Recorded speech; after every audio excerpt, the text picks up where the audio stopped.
பதையே அரஹர மகாதேவ நம வள்ளி தெய்வ சேனாபதையே அரோகரா தென்னாடுடைய சிவனே போற்றி எந்நாட்டவர்க்கும் இறைவா போற்றி வெற்றிவேல் முருகனுக்கரோகரா சக்திவேல் முருகனுக்கரோகரா அருட்பெரும் ஜோதி அருட்பெரும் ஜோதி தனிப்பெரும் கருணை அருட்பெரும் ஜோதி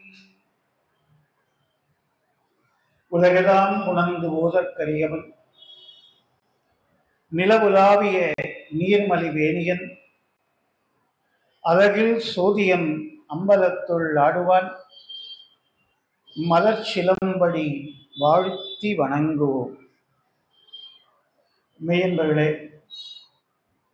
சைவம் தழைக்க நல்ல அரும்பணிகளை ஆற்றி வரும் சைவ சமய பக்தஜன சபையிலே இன்றைய தினம் சிவத்தொண்டே சிறு தொண்டு, சிறு தொண்டே சிவத்தொண்டு என்கிற தலைப்பில சிறுதொண்ட நாயனாருடைய சரித்திரத்தினை எல்லாம் வல்ல செக்கிழார் பெருமான் 12ஆம் திருமுறையிலே எடுத்து ஓதியவாறு நாம் அனுபவித்து மகிழ இருக்கிறோம். நாவுக்கரசு நாயனார் சொல்லும் பொழுது தேவாரத்தில் குறிப்பிடுவார், பக்தனாய் பாடமாட்டேன் பரமனே பரமயோகி, எத்தினால் பக்தி செய்கேன் என்னை நீ இகழ வேண்டா, முத்தனே முதல்வா தில்லை அம்பலத்தாடுகின்ற அத்தா உன் ஆடல் காண்பன் அடியனேன் வந்தவாறே என்று குறிப்பிடுவார். இறைவனுக்கு ஒரு பக்தனாக நான் பாடமாட்டேன் என்றவர் 81 ஆண்டுகள் உழவார பணி செய்த அப்பர் பெருமான். அவர் தம்முடைய தேவாரத்திலே நாவுக்கரசு நாயனார் குறிப்பிடுகிறார், எத்தினால் பக்தி செய்கேன், நான் எதை கொண்டு உனக்கு பிரியமான ஒரு பக்தியை தொண்டை செய்து நான் முக்தி பெறுவது? காரணம், அருளாளர்களான 63 அடியார்களும் ஒவ்வொருவரும் ஒவ்வொரு விதமான பக்தியினாலே இறைவனை மகிழ்வித்து தம்முடைய திருத்தொண்டினாலே சிவத்தொண்டினாலே சிவமாம் பேறு பெற்றிருக்கிறார்கள். குறிப்பாக சொல்லணும்னா, ஒரு மலர்களை மாலையாக கட்டி கொடுத்தே சிவனடியார்களே ஒருவரானவர் முருகநாயனார். ஒரு குழல் இசைத்து சிவகானம் பாடி முக்தியை பெற்றவர் ஆணாய நாயனார் என்கிற நாயனார். அதுபோல ஒரு அன்னம் பாலித்து இறைவனுடைய அடியாராக மாறியவர் காரைக்கால் அம்மையார். தன் கண்ணையே 6 நாளிலே பக்தியினாலே கொடுத்து இறைவனுடைய சிவத்துண்டுக்கு பாத்திரமானவர் கண்ணப்ப நாயனார். இப்படி 63 நாயன்மார்களும் 63 வழிகளிலே பக்தி செய்திருக்கிறார்கள். இதை சிறப்பித்து அப்பர் பெருமான் தம்முடைய தேவாரத்தில் சொல்லும் பொழுது, எத்தினால் பக்தி செய்கேன், ஒரு துணி துவைத்து செய்ய வேண்டும், சிவனடியாருக்கு துணிகளை துவைத்து கொடுத்து சலவை தொழில் செய்து அதன் மூலம் நான் சிவத்தொண்டு புரியலான்னா அதை ஒரு அடியார் பண்ணியிருக்கார். ஒரு விளக்கேற்றி வழிபாடு பண்ணலான்னா நமினந்தி அடிகள் என்பவர் நீராலே விளக்கரித்து சிவனடியாராக மாறியிருக்கிறார். இப்படி எத்தனையோ அடியார்கள் என்னென்ன விதமாகவெல்லாம் பக்தி செய்திருக்கிறார்கள். நான் எத்தினால் பக்தி செய்வேன், இவர்கள் செய்யாத ஒரு பக்தியை நான் எப்படி செய்ய போகிறேன் என்று குறிப்பிடுவார். இதற்கெல்லாம் மகுடம் வைத்தார் போலே, தொண்டர்களிலேயே நான் சிறு தொண்டன் என்று தன்னை மிக பணிவாக அழைத்து கொண்ட ஒரு நாயன்மார் இருக்கிறார் என்றால் அவர் பரஞ்சோதியார் என்கிற நாயன்மார் தான். அவருக்கு இயற்பெயர் பரஞ்சோதியார் என்றாலும் அவர் செய்த அந்த சிவ தொண்டினாலே அவர் நான் சிவனுக்கு செய்த சிறு தொண்டன் என்று தன்னை தொண்டர்களிலே சிறியவனாக அழைத்துக் கொண்டார். திருத்தொண்டத்தொகை என்றே 60 அடியார்களுக்காக சுந்தரமூர்த்தி சுவாமிகள் பாடித்தந்தார். அவர் சொல்லும் பொழுது அடியார் அடியார் அடியார் அடியார் அவர்க்கும் அடியேன் என்று தெரிவிப்பார். சிவபெருமானுக்கு எத்தனையோ அடியார்கள் திருத்தொண்டு செய்திருக்கிறார்கள். அந்த அடியாருக்கு அடியாருக்கு அடியாருக்கு அடியேனாக நான் மாறுவேன் என்று 60 அடியார்களையும் குறிப்பிட்டு அவர்களுக்கு நான் அடியவன் சிறியவன் என்று தன்னை வினயமாக குறிப்பிட்டார் சுந்தர பெருமான். அதிலே ஒரு சிறப்பு என்னவென்றால் திருத்தொண்டு தொகையில 60 அடியார்களை மட்டும் பாடலை, அதை தாண்டி நமக்காகவும் சிவனுக்கு இதை தவிர என்னெல்லாம் தொண்டு செய்ய முடியுமோ அதை செய்தவர்களெல்லாம் கூட சிவனடியார்கள், அவர்களுக்கு நான் அடியவன் என்று தன்னை தாழ்த்தி பாடிக்கொள்கிறார். அப்படி சொல்லும் பொழுது ஒரு பாட்டில் சொல்றார், பக்தனையே பாடுவார்கள் அடியாருக்கும் அடியேன், சித்தத்தை சிவன்பால் வைத்தாருக்கும் அடியேன், முப்போதும் திருமேனி திண்டுவாருக்கு அடியேன், முழுநீர் பூசிய முனிவர்க்கு அடியேன், அப்பாலும் அடிசார்ந்தார் அடியார்க்கும் அடியேன், ஆரூரன் ஆரூரில் அம்மானுக்காலே என்று பாடுகிறார். ஒரு திருநீர் சாதாரணமா கோவிலுக்கு போனால் திருநீர் கொடுப்பாங்க. அந்த திருநீரை எட்டவருக்கெல்லாம் கூட நான் அடியவன் என்று சுந்தரர் நமக்கு பாடுறார். அவர் சிவபெருமானுக்கு அணுக்க தொண்டராகவே கையிலையிலே திருப்பணி செய்தவர். அவர் சொல்றார், திருநீர் எட்டிருந்தா அந்த பக்தருக்கெல்லாம் நான் அடியேன், சிவபெருமானுடைய திருமேனியை தீண்டி அவருக்கு தொண்டு செய்வர்களுக்கெல்லாம் நான் அடியேன், சிவாய நமவென்று மனதிலே சிவனை சிந்திப்பவர்களுக்கெல்லாம் நான் அடியேன், உடம்பெல்லாம் திருநீர் பூசியவருக்கு அடியேன். இப்படி ஒரு சின்ன சின்ன சிவத்தொண்டு நம்மை அறியாமல் செய்தாலும் அவர்களெல்லாம் சிவபக்தர்கள், அவர்களுக்கு நான் அடியேன் என்று தன்னை தாழ விட்டு கொண்டு பேசுகிறார். அந்த வகையில அவர் 60 அடியார்களை போற்றி திருத்தொண்ட தொகை பாடினார் சுந்தரமூர்த்தி சுவாமிகள். அப்படி பாடும் பொழுது திருத்தொண்ட தொகையில இந்த சிறு தொண்ட நாயனாருக்கு ஒரு வார்த்தை சொல்றார், திரு செங்காட்டம் குடிமேய சிறுதொண்டருக்கு அடியேன். இந்த சிறுதொண்டர் எங்க அவதாரம் பண்ணினார்னா திருச்செங்காட்டங்குடி என்கிற சிவத்தலத்தில திருவபதாரம் பண்ணினார். இந்த செங்காட்டங்குடி என்கிற அந்த தலத்திலே கணபதீஸ்வரம் என்கிற தேவாரத்தலம் அமைந்திருக்கிறது. அந்த கணபதீஸ்வரம் என்கிற தேவார தலத்திலே இந்த சிறுதொண்ட நாயனார் வந்து பிறந்தார். இவர் காவேரி கரையிலே இருக்கக்கூடிய செங்காட்டங்குடி இறைவனை அருளை பெற்ற காவிரி கரை என்று செக்கிழார் பெருமான் திருத்தொண்டர் புராணத்துல 12ஆம் திருமுறையில இவர் பிறந்த ஊரினுடைய பெருமை முதல்ல சொல்றார். காவேரி திருநாட்டு பலங்காட்டும் செங்காட்டங்குடி. ஒரு ஊரினுடைய பெருமை என்பது நீரினாலே புகழ் பெறும்.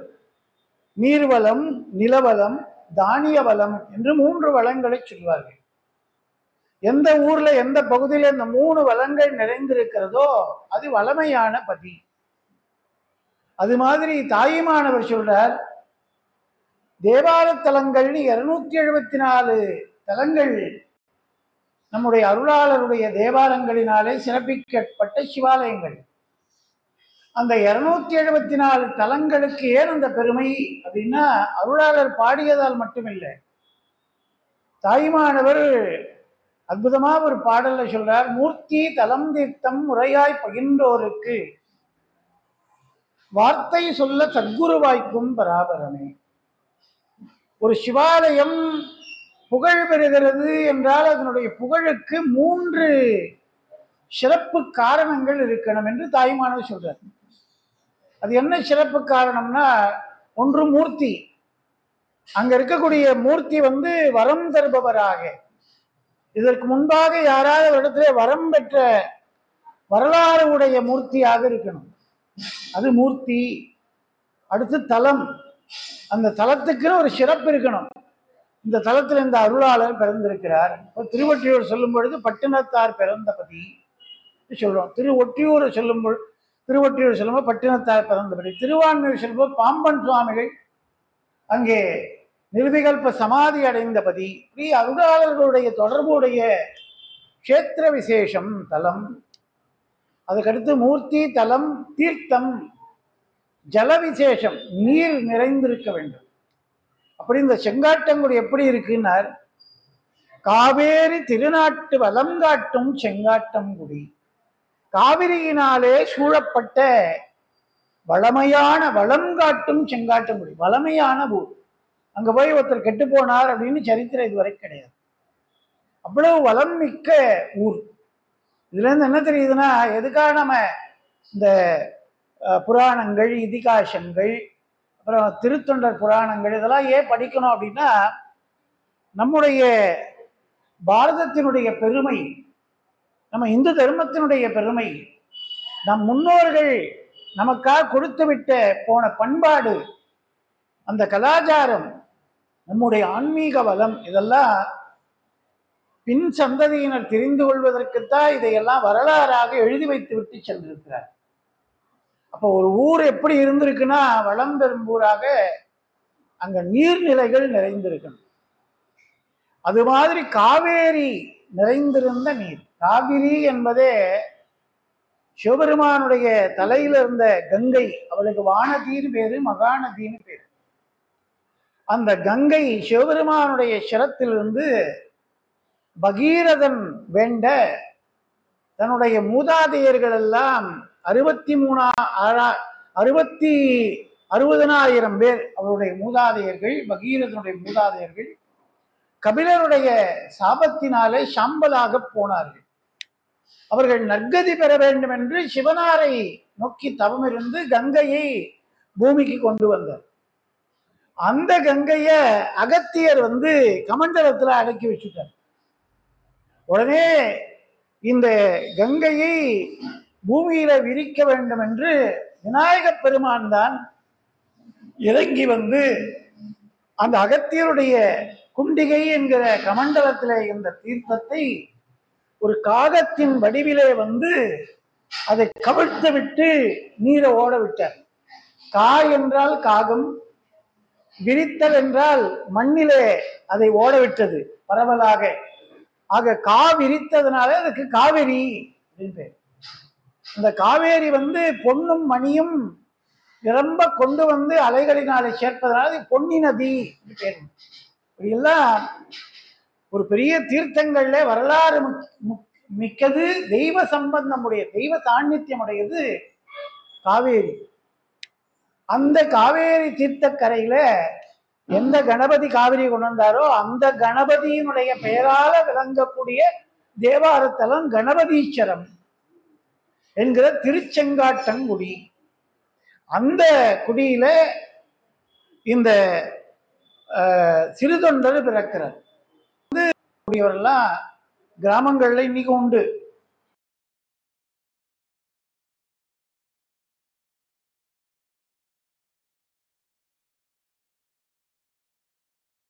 பாட்டி வைத்தியம், பரம்பரை சித்த வைத்தியம், நாட்டு வைத்தியம், இப்படியெல்லாம் ஆயுர் வைத்தியம், இப்படியெல்லாம் அங்கே வைத்திய சாஸ்திரங்கள்லாம் பரம்பரையா குருகுலமாக கல்வி பயின்று பரம்பரையாக செய்யக்கூடியவர்கள் கிராமங்கள்ல இன்னைக்கு இருக்காங்க. அங்கெல்லாம் ஒரு நோய் நொடி வராது. அவங்க கண் பார்வைப்பட்ட நோய்கள் தனியும். அவர்கள் குளிகை கொடுத்தா, மருந்து கொடுத்தா அந்த நோய் விட்டுவிடும். அதான் வள்ளலார் கூட பண்ணார், நல்ல மருந்தின் மருந்து சுகம் நல்கும் வைத்தியநாத மருந்து. இன்னைக்கும் நீங்க சீர்காழிக்கு பக்கத்துல போனீங்கன்னா வைத்தீஸ்வரன் கோவில், இந்த அங்காரக தலம், நவகிரகத்துல செவ்வாய்க்கு உரிய பரிகார தலம். அம்பாள் கைய மருந்தாத நோயெல்லாம் தேவாரம். மருத்துவனுடைய செங்கத்தியர்கள் மருத்துவர்கள் பரஞ்சோதி.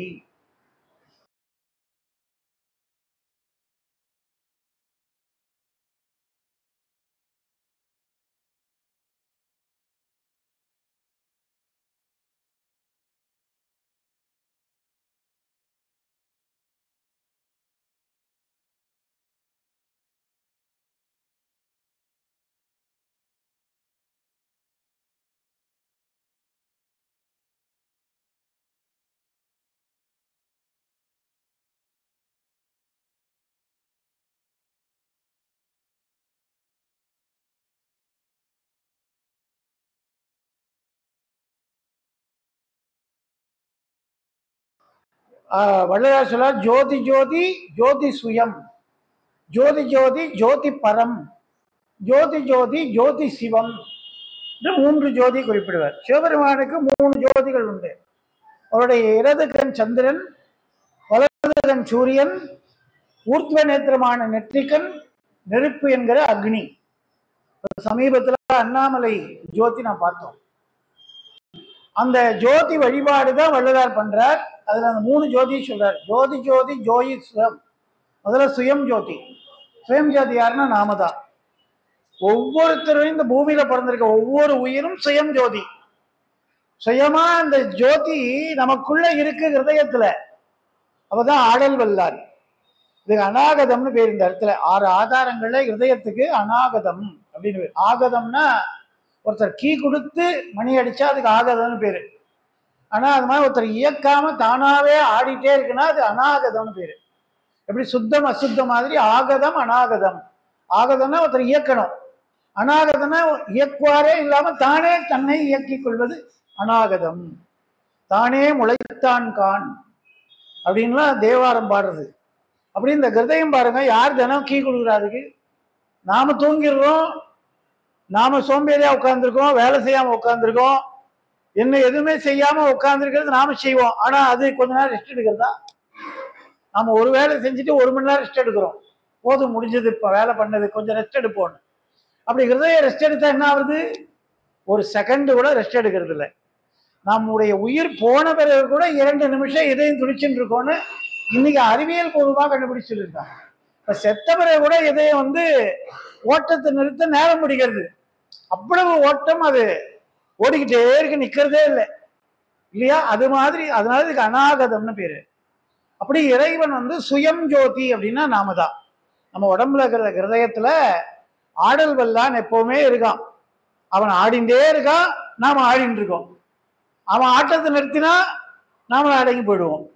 அதனால அவருக்கு ஆடல் வல்லான் இருக்கிற இடத்துக்கு பேர் தான் சுயம் ஜோதி அப்படின்னு பேரு. ஜோதி ஜோதி ஜோதி சுயம்.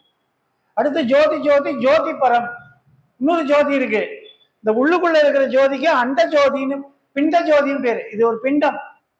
இந்த பிண்டத்துல இருந்து உள்ள ஜோதி பிண்ட ஜோதி. வெளியில இருக்கிறது அண்டம். 8000 அண்டங்கள் இருக்கு. அந்த அண்டத்துல ஒரு ஜோதி இருக்கு. சூரியனா பாக்குறோம், கண் பார்க்கக்கூடிய கடவுள் அப்படின்னு காலையில இருந்து சூரிய நமஸ்காரம் பண்றோம். அந்த சூரியனை யார் எழுப்புறா? அந்த சூரியனை யார் தூங்க பண்றா? சூரியன் தூங்குறானா? இல்ல, நாம தூங்குற நேரத்துல அவன் வேற ஒரு இடத்துல போய் ஒளியை பரப்பின்னு இருக்கான். அவ தூங்குற நேரத்துல நமக்கு ஒளி பரப்பின்னு இருக்கான். அப்போ 24/7 365 டேஸும் சூரியனை தூக்கம் உண்டானா கிடையாது. அந்த ஜோதி அப்போ பரஞ்சோதியா என்னைக்கு நிலைச்சுட்டு இருக்கு. அதுதான் பரமேஸ்வரன். அது அண்ட ஜோதி. அது அண்ட ஜோதி, இது பிண்ட ஜோதி. இப்போ இந்த 2 ஜோதியுமே இருந்தாதான் சிவமாக முடியும். அது எப்படின்னா, மகாதேவன் ஐயா சொல்லி நான் கேட்டிருக்கேன் அவருடைய சொற்பொழிவுல. அப்பெல்லாம் குழந்தையா சைவ தமிழ் பக்தி சபைக்கு படிக்கிற காலத்துல இங்க கேட்பேன். மகாதேவன் ஐயா இன்னைக்கு பேசிட்டு இருக்காரு. அவர் தான் என்ன சைவ சமய பக்த சபைக்கு பேச அழைத்து வந்ததே முதல்ல மகாதேவன் ஐயா தான். அவருடைய பேச்செல்லாம் கேட்கும்போது அவருக்கு அருளாளர்கள் அவர்கள்லாம் அவங்க சொன்னதை கேட்டு இன்னைக்கு நாங்கள்லாம் பெரும்போட்டு இருக்கோம். அவர் ஒரு சொன்னார், ஆகாசத்துல ஒளி சூரியன் இருக்கு, சூரியன் போனா சந்திரன் இருக்கு, சந்திரன் போனா நெருப்பு இருக்கு. காலையெல்லாம் சூரியன் ஒளி கொடுக்குறான், மாலையெல்லாம் சந்திரன் ஒளி கொடுக்குறான். இந்த 2 இல்லாத அமாவாசை ராத்திரி ஒன்று இருக்கு பாருங்க.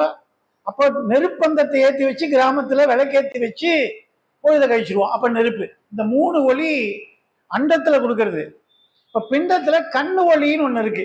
வெளியில விண்ணொலி, இங்க கண்ணொளி.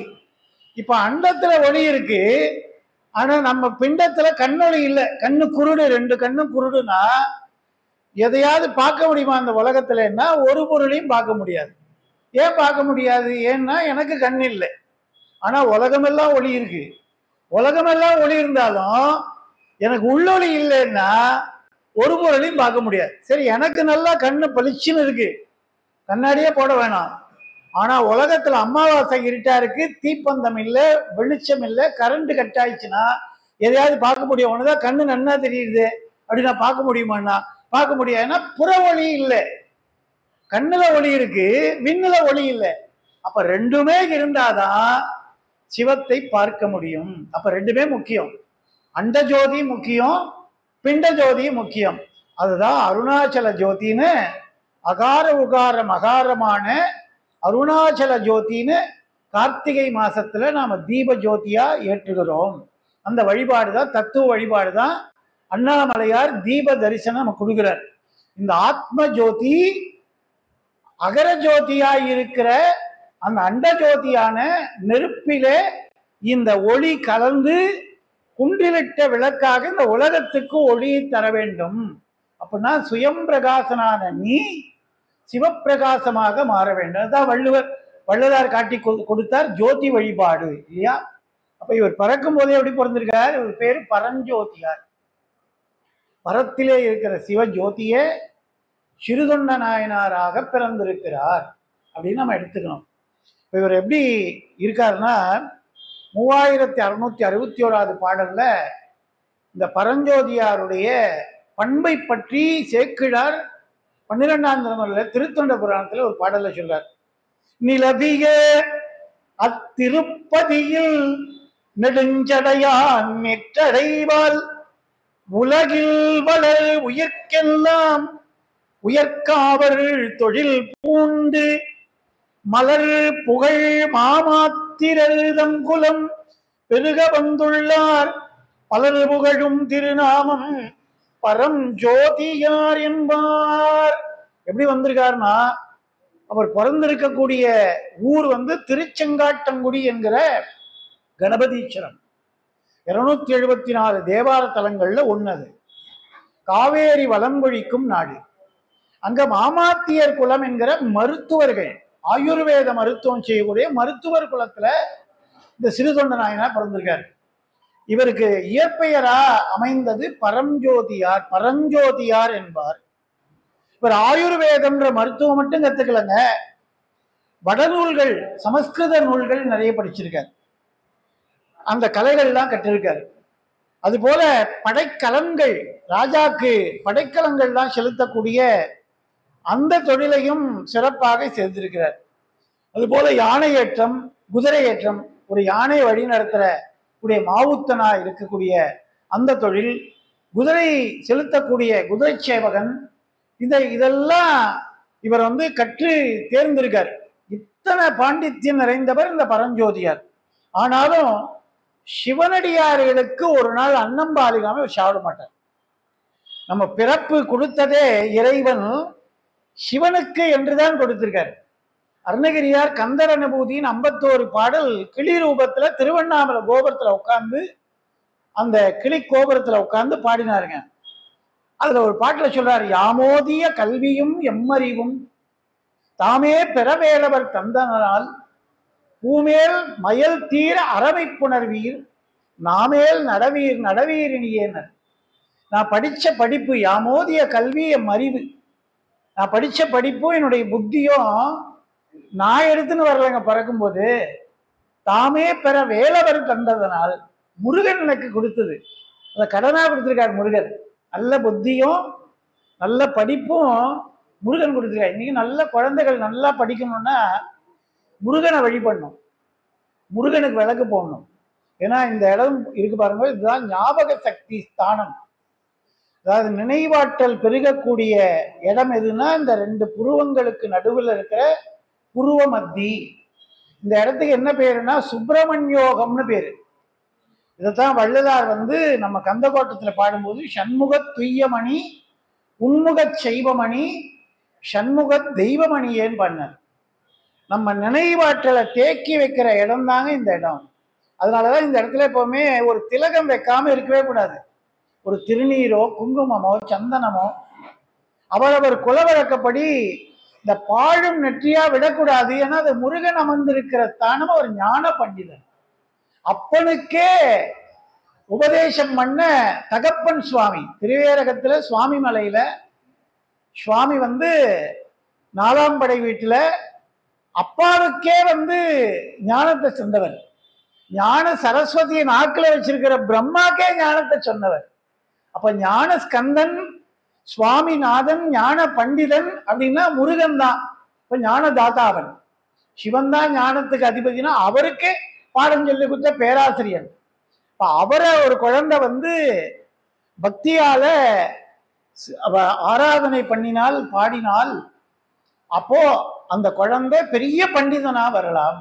அதுதான் அருணகிரியார் திருப்புகளை பாடுறாருங்க. பக்தியால் யானுனை பல காலும் பற்றியே மாத்திரு புகழ் பாடி. பக்தியால் யானுனை பலகாலம் பற்றியே திருப்புகழ் பாடி. பெரிய புகழ்னா முருகனுடைய புகழ் தாங்க. மற்ற புகழ்லாம் வெறும் புகழ். முருகனுடைய புகழ் திருப்புகழ். அது நான் பற்றி பாட வேண்டும் பக்தியாலே.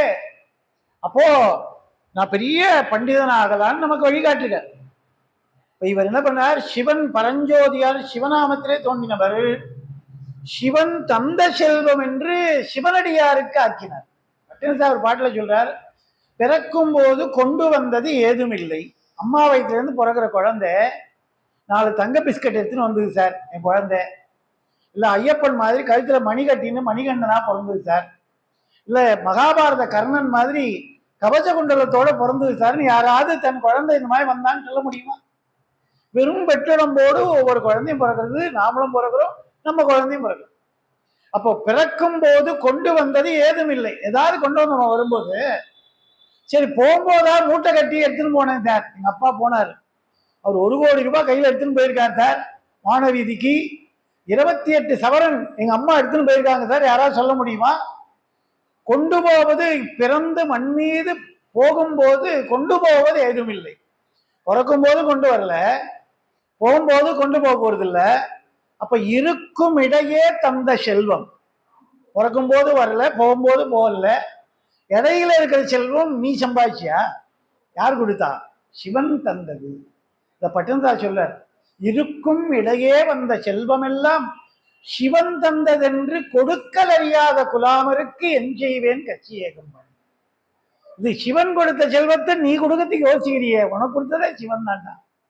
அதை சிவனடியாருக்கு ஆக்கினால் நீ போற இடத்துக்கு புண்ணியமா மாத்திட்டு போகணும். ஒரு அமெரிக்காவுக்கு போறோம், கடல் கடந்து அங்க போய் இந்தியன் ருப்பியை கொடுத்தா செல்லுபடி ஆகுமா? ஒரு காப்பி கேட்டா கூட தரமாட்டான். அப்ப என்ன பண்ணோம்? இந்தியன் ருப்பியை டாலரா கன்வெர்ட் பண்ணின்னு போகணும். அவன் நாட்டு கரன்சியா மாத்திட்டு போனாதான் அங்கது செல்லுபடியா. ஒரே மண்ணுக்குள்ள ஒரு கடலை தாண்டி இன்னொரு இடத்துக்கு போனா நாம வச்சிருக்க பணம் செல்லாத பணம், அவன் இருக்கிற பணமா மாத்தினாலும் செல்லுபடி ஆகும். அப்போ இந்த இடத்த விட்டு மண்ணுலகத்துக்கு வானுலகத்துக்கு போனா இந்த பணம் அங்க செல்லுபடி ஆகுமா? அப்ப என்ன பண்ண? அங்க மாத்திர கரன்சி எதுனா புண்ணியம். புண்ணியம் செய்வாருக்கு பூ உண்டு நீருண்டு. 10ஆம் திருமுறை திருமுருகாயனா சொல்றார், புண்ணியமா மாத்திண்டு போகணும். இதான் வள்ளுவர் சொன்னார் திருக்குறள்ல, பொருள் அல்லாதவற்றை பொருளாக செய்யும் பொருள் அல்லது இல்லை பொருள். எந்த பணம்லாம் நீ பொருள் வச்சுட்டு இருக்கியோ, பணங்காசு நகை நட்டு தனம் மாடு மனை மக்கள் எல்லாம், இதெல்லாம் அழியக்கூடிய செல்வம். இந்த அழியக்கூடிய செல்வத்தை கொண்டு அழியாத புண்ணியத்தை தேடணும். எப்படி தேடுறது? ஒன்றும் பணங்கா செலவு இல்லைங்க. சைவ சமய பக்த சபையில உட்கார்ந்து கதையை காது கொடுத்து கேட்டா அது புண்ணியம். இங்க ஒரு பணி திருப்பணி நடக்க ஒரு விளக்கேற்றி வைக்க நம்மளுடைய பங்களிப்பு கொடுத்தா அது புண்ணியம். இங்க ஒரு கோலம் போட்டா புண்ணியம், விளக்கேற்றி வச்சா புண்ணியம். ஒரு அடியாருக்கு இங்க மாதிரி சொற்பொழி நடக்குது போய் கேளுங்கன்னு வழிகாட்டினா புண்ணியங்க. இப்படி சின்ன சின்ன தொண்டு, அதான் சிறு தொண்டு. சிவமாம் தொண்டு சிறு தொண்டு. அது மாதிரி பண்றார் இவர். ஈகர் ஈசன் அடியாருக்கென்றும் இயல்பான பணி செய்தே ஆசில் புகழ் மன்னவன்பால் அணுக்கராய் அவர்க்காக பூசல் முனை கலிருகைத்து போர்வென்று பொறும் மருதர் தேசங்கள் பல கொண்டு தேர்வெந்தர் பால் சிறந்தார். 3664 பாடல் திருத்தொண்ட புராணத்துல சொல்றார். அந்த காலத்துல அந்த கணபதீஸ்வரத்தை ஆண்டு கொண்டிருந்த ஒரு மன்னன், அந்த மன்னனுக்காக வடநாட்டுக்கு சென்று அவருடைய சேனை தலைவனாக இந்த பரஞ்சோதியா இருந்தார். அந்த மன்னனுக்காக இவர் வடநாட்டுக்கு படையெடுத்துன்னு போய் வாதாபி அப்படின்றதான வடநாட்டுல அந்த சேனைகளை வென்று அங்க இருக்கிற அடையாளமா அங்க இருக்கிற கணபதி எடுத்துன்னு வந்தா அதான் வாதாபி கணபதி. மிக வாதாபி கணபதினு முத்துசுவாமி தீட்சிதர், மும்மூர்த்திகள் சங்கீதத்துல சொல்லுவாங்க. தியாகராஜர், முத்துசுவாமி தீட்சிதர், இப்படி 3 பேர் சொல்றாங்க இல்லையா. அதுல இந்த முத்துசாமி சாமா சாஸ்திரிகள் இவா 3 பேர் சங்கீதத்துக்கு மும்மூர்த்திகள். அதுல இந்த முத்துசாமி தீட்சிதர் வாதாபி கணபதி பஜேகம்னே ஒரு பாடல் பாடியிருக்கார் விநாயகர் மேல. ரொம்ப அது புகழுடைய கீர்த்தி மிக்க பாடல்.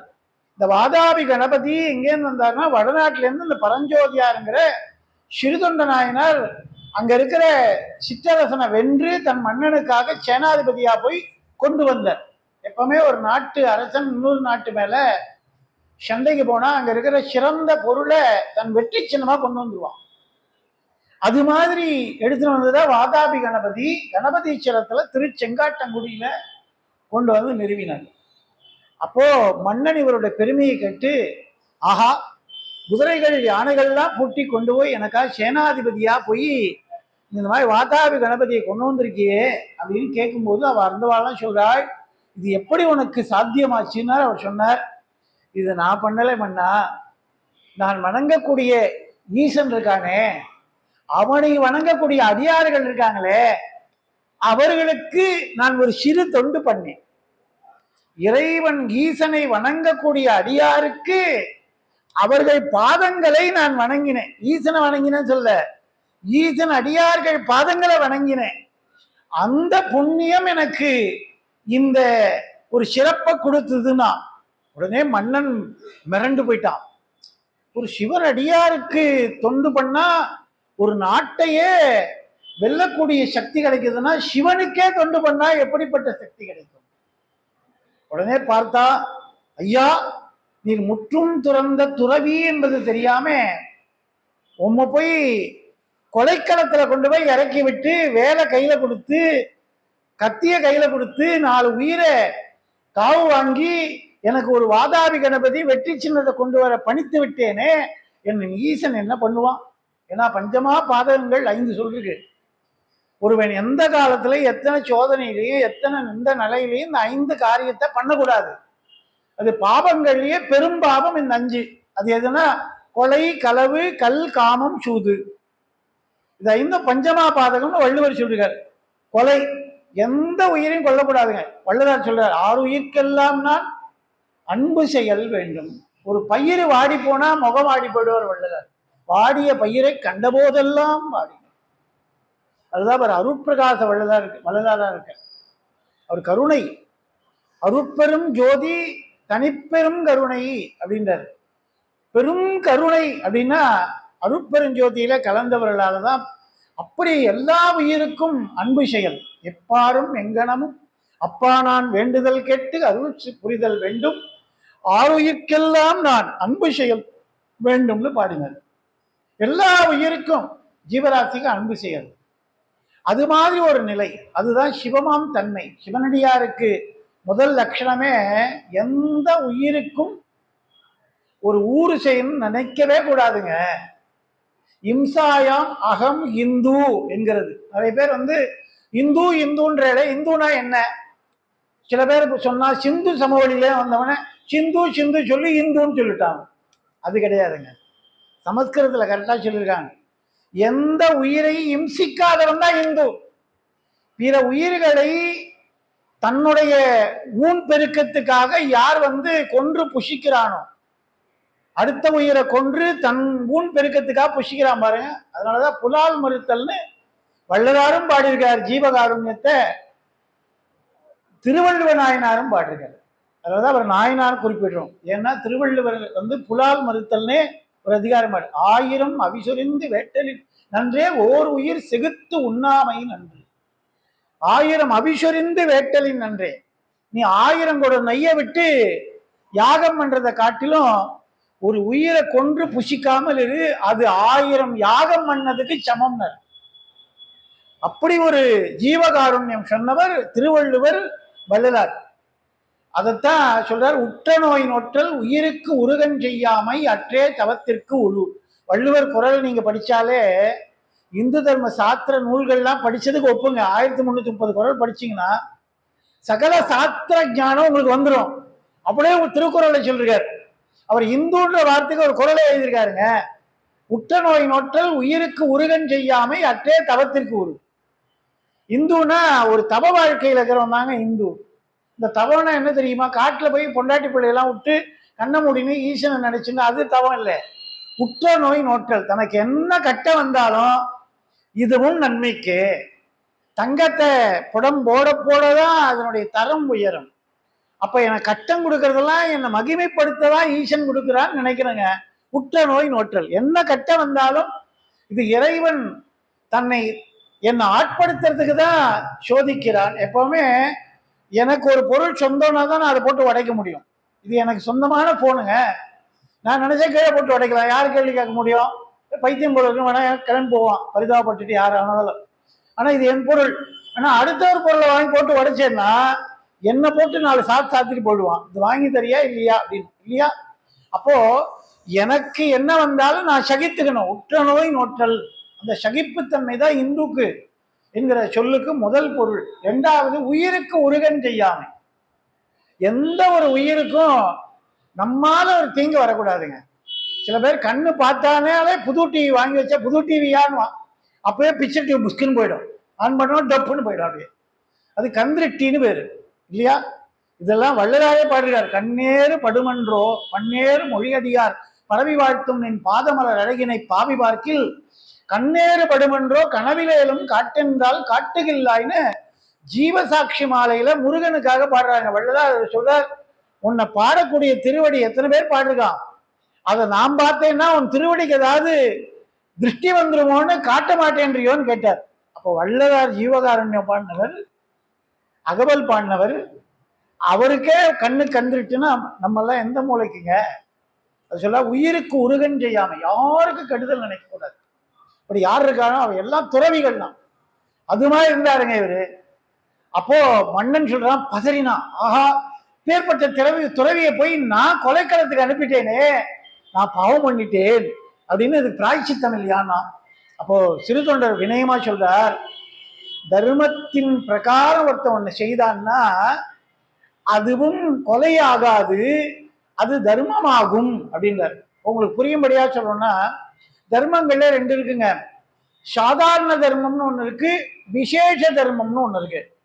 இந்த சாதாரண தர்மம் என்ன, விசேஷ தர்மம் என்ன அப்படின்னா, தினமே காலையில் இருந்தா குளிக்கிறது, திருநீர் எட்டுக்கிறது, சுவாமி படத்துல விளக்கேத்துறது, சுவாமியுடைய ஸ்லோகங்களை சொல்றது, நம்முடைய நித்தியப்படி காரியங்கள் என்னென்ன உண்டோ குடும்பத்துக்காகவும் நமக்காக செய்யறது, இது சாதாரண தர்மம்னு பேரு. நித்தியம் பண்ற காரியத்துல இருந்து பின்வாங்க கூடாது. தினம் பண்ற காரியத்தை தொடர்ச்சியா இது சாதாரண தர்மம். விசேஷ தர்மம்னா ஒரு திருக்கார்த்திகை வருது, உடனே நம்ம சாதாரணமா செய்யற வேலையெல்லாம் ஒதுக்கி வச்சுட்டு திருவண்ணாமலைக்கு போய் அங்க கிரிவலம் வந்து அங்க தீப தரிசனத்தை பார்த்து அண்ணாமலைக்கு அரோகரான்னு கோஷம் போடுறோம்னா, அன்னைக்கு அவருக்குன்னு அந்த நாளை ஒதுக்கி நம்ம அங்க போயிட்டோம்னா இங்க பண்ண வேண்டிய வேலையெல்லாம் விட்டு போயிடுது அப்படின்னு நினைக்கக்கூடாது. ஏன்னா சாதாரண தர்மத்தை காட்டிலும் விசேஷ தர்மம் இன்னும் சிறந்தது. உங்களுக்கு இன்னும் புரியும்படியா சொல்லணும்னா, ஒரு பாம்பு இருக்கு, ஒரு அந்தணன் இருக்கான். அந்த பாம்பை சாதாரணமா அடிக்கக்கூடாது, ஏன்னா எவ்வுயிருக்கும் அன்பு செயல் வேண்டும், எல்லா உயிருக்குள்ள இறைவன் இருக்கான். ஆனா அதே ஒரு பாம்பு ஒரு தவசி உட்காந்து தபஸ் பண்ணிருக்கா, கண்ண மூடினா அவரை கொத்த போகுது அப்படின்னா அந்த பாம்பை அடிச்சு அந்த தவசியை காப்பாத்தணுங்க. பாம்பை மட்டும் காப்பாற்ற நினைக்கிற சாதாரண தர்மம், அதே பாம்பு விஷமத்தனமா ஒரு தவசியை கொல்ல வந்தால் பாம்பை கொன்று தவசியை காப்பாற்றுதல் விசேஷ தர்மம். இதத்தான் புரிஞ்சுண்டா சிவமாகலாம். சிந்திக்க சிந்திக்க சிவமே ஆவாய். இந்த அந்த அந்த விதத்துல சொல்றார். சாதாரண தர்மம் என்றது எல்லா உயிருக்கும் அன்பு செய்வது சாதாரண தர்மம்.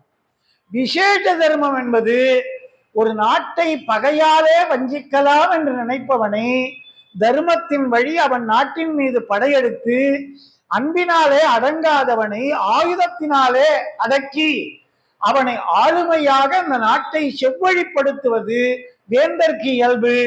அவனுடைய அந்த அரசு பதவியின் பிரகாரம் அவன் அதிகாரத்துக்கு உட்பட்டு அதை செயல்படுத்துவது அதிகாரிகளுக்கு அழகு. ஆக நீங்க இட்ட தர்மத்தை நான் செய்தேனே தவிர அது கொலை ஆகாது. மரண தண்டனை கொடுக்கறதுக்குன்னே ஒரு அதிகாரி நியமிச்சிருக்காங்க. அவன் தினம் ஒருத்தருக்கு மரண தண்டனை கொடுக்குறான். அப்ப அந்த உயிரை கொள்றான்னு அந்த கொலை பாதகம் அவனுக்கு வருமானா வராது. ஏன்னா அவன் அந்த பதவிக்குரிய வேலையை அவன் செய்யறான். அவனா ஒரு உயிரை போய் கொன்னாதான் தப்பு. சும்மா வீதியில போறவன நான் தினம் தான் மரண தண்டனை கொடுக்குறேன், நான் ஒரு 4 பேருக்கு தனியா கொடுக்குறேன்னு அவன் யாராவது வீதியில இழுத்து போட்டு கொலை செய்தா அது கொலை. ஆனா இங்கே கொலைக்களத்துல அவனுக்கு கொடுக்கப்பட்ட வேலையை அவன் செய்தான்னா அது தர்மத்துல வருமே தவிர கொலையாகாது. அது போல மரங்கள் புஷ்பிக்கிறது, காய்க்கிறது, கனி தருது. இதெல்லாம் நாம சாப்பிடணும் தான் தருது. சாதாரண நேரத்துல ஒரு இலையை சும்மாவே விளையாட்டுத்தனமா பிச்சு விளையாடினா அது அதர்மம், அது கொலைக்கு சமம். ஒரு இலை கூட ஒரு மரத்தினுடைய அங்கம். நமக்கு ஒரு விரலை ஒடிச்சுட்டு போனான்னா எவ்வளவு வலிக்குமோ அந்த மாதிரிதான் மரங்களுக்கும். ஆனால் நாம புஷிக்கிறதுக்குனே ஒரு இலையை தருகிறது, கீரையை தருகிறது, பழத்தை தருகிறதுனா அது ஒரு தாய் ஒரு குழந்தையை உலகத்துக்கு தருகிறார் போல. அதனால தாய் வயிற்றுல இருந்து குழந்தைய பிரிச்சுட்டேன்னு சொல்றது இல்ல, உலகத்துக்கு தருகிறார். அது மாதிரி மரங்கள் தரக்கூடியத நாம எடுத்து புஷிக்கலாம், அது கொலையாகாது. உங்களுக்கு புரிஞ்சிருக்கும்னு நினைக்கிறேன். அது மாதிரி தனக்காக வம்படியா ஒண்ணு செய்யக்கூடாது தவிர அதுவா தருவதை மனித குலத்துக்காக அதை எடுத்து நாம பயன்படுத்தி கொள்ளலாம். இதுதான் தர்மம் அதர்மத்துக்கு உள்ள வேறுபாடு அப்படின்னு இத மன்னனுக்கு புரிய வைக்கிறார். ஆனாலும் ஒத்துக்கல மன்னன். இல்ல சுவாமி, நீங்க 1000 இதுக்கு எடுத்துக்காட்டு உபதேசங்கள்லாம் சொன்னா கூட நீங்க நிறைய படிச்சவங்க, ஈசனடியார் இருந்தாலும் எனக்கு அது உடன்பாடு இல்லை. நீங்க உங்க செய்யக்கூடிய தர்மத்தை ஈசனுக்காக பண்ணுங்க. இதுவரைக்கும் உங்களை நான் இந்த போர் முனைகளை செலுத்தினதே போதும், இதுக்கே இன்னும் நான் பல பிறகு படைக்கணும். ஒரு ஈசனடியாரை போய் கொலை செய்ய தோண்டின பாவம் எனக்கு. மன்னன் அப்படி அஞ்சினாங்க. இவர் சொன்னா கூட அவர் காம்ப்ரமைஸ் ஆகல, அஞ்சினா. நான் இன்னும் எத்தனை பிறகு பிறக்கணுமோ தெரியல. அதனால நீங்க போய் ஈசனுக்கு திருத்தொண்டு பண்ணுங்க, ஈசனடியாருக்கு அன்னம் பாதிங்க, அதுக்கு தேவையான பரிசும் மானியமும் செல்வமும் நான் தரேன்னு பணமுடிப்போடு மாதாந்திர பென்ஷனை முதல்ல கொடுத்தவர் யாருன்னா அந்த வாதாபி மீட்டு வந்த பரஞ்சோதியார் கொடுத்த மன்னன் தாங்க. உங்களுக்கு அரசு மானியம் தரே, அதை வச்சுட்டு நீங்க சிவத்தொண்டு பண்ணுங்கன்னா. உடனே நேர தன்னுடைய ஊருக்கு நீங்க போங்க, போய் உங்க கிராமத்துல போய் பண்ணுங்க இந்த சிவத்தொண்டேனா.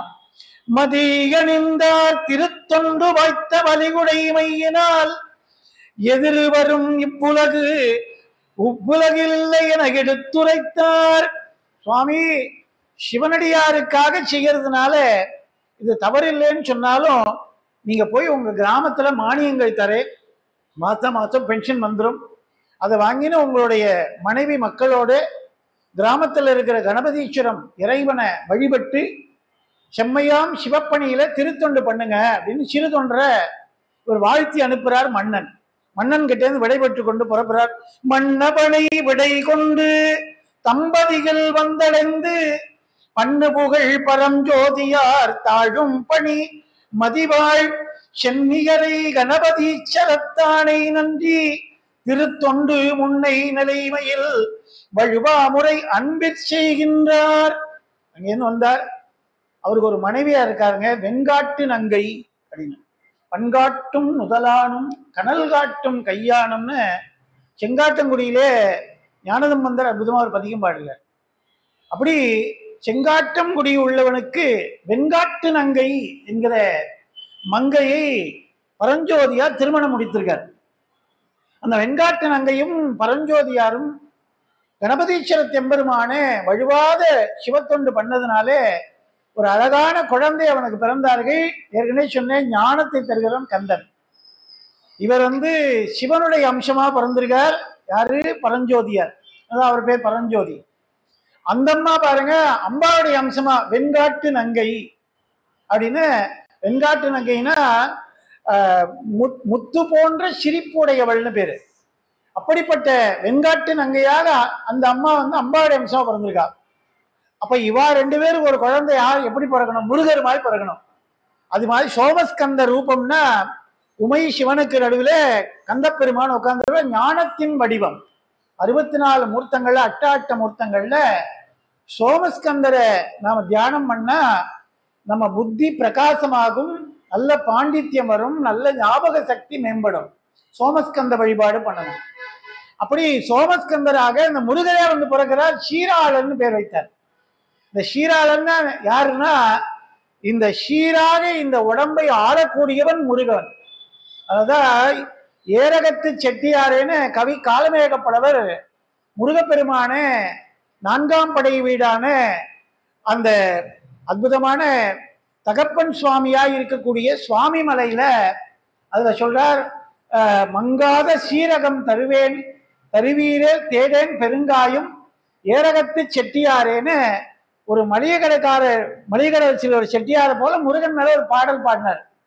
அத சொன்னார், மங்காத ஜீரகம் தருவீரேல் வெங்காயம். அந்த பாட்டை முழுசா சொல்றேன். வெங்காயம் சுக்கானால் வெந்தயத்தால் ஆவதென்னே, இங்கார் சுமந்திருப்பார் இச்சரக்கை, மங்காத சீரகம் தருவேரேல் தேடேல் பெருங்காயம் ஏரகத்து செட்டியாரு. இது கேட்டீங்கன்னா ஒரு மளிகை சாமான் லிஸ்ட் போட்ட மாதிரி இருக்கும். வெங்காயம் சுக்கானால் வெந்தயத்தால் ஆவதென்னே. வெங்காயம் எங்கேருந்து சுக்காவும்? இஞ்சி தான் சுக்காவும். வெங்காயம் சுக்கானால் பாடுறாரு அப்படின்னா, வெங்காயம்னா கடையில வைக்கிற பலதரக்கு வெங்காயம் இல்லை, காய்கறி வெங்காயம் இல்லை. வெங்காயம்னா தீக்கு இரையாகக்கூடிய நம்ம உடம்பு. ஒரு காலத்துல இது தீக்கு போய் இரையாக போகுது, மண்ணுக்கு இரையாக போகுது, மீனா போய் சேரப்போகுது மண்ணுக்கு. அப்போ வெங்காயம் இது சுக்கானால் அப்படின்னா வயோதிக பருவம். அப்படியே கை காலெல்லாம் சுருங்கி பிறக்கும் போது குழந்தைய எப்படி சின்னதா ஒருத்தர் கைக்குள்ள அடக்கிறமா இருக்கானோ, வயசாக அதே நிலைமை திரும்ப வருதுங்க. நீங்க வயசான தாத்தா பாட்டி பாருங்க, ஒரு கைக்குள்ள தூக்கின்னு போயிடலாம், அப்படியே ஒரு பையில வச்சு தூக்கின்னு போற மாதிரி. ஏன்னா அத்தனையும் சுருங்கி குழந்தை மாதிரியே ஆயிடுவான். ஒரு தொட்டில போட்டு ஆட்டுற மாதிரி ஒரு குழந்தை மாதிரி ஆயிடுவான். ரொம்ப வயதானவர்கள் தோல் எல்லாம் சுருங்கி குழந்தை நிலைக்கு வந்துடுவான்.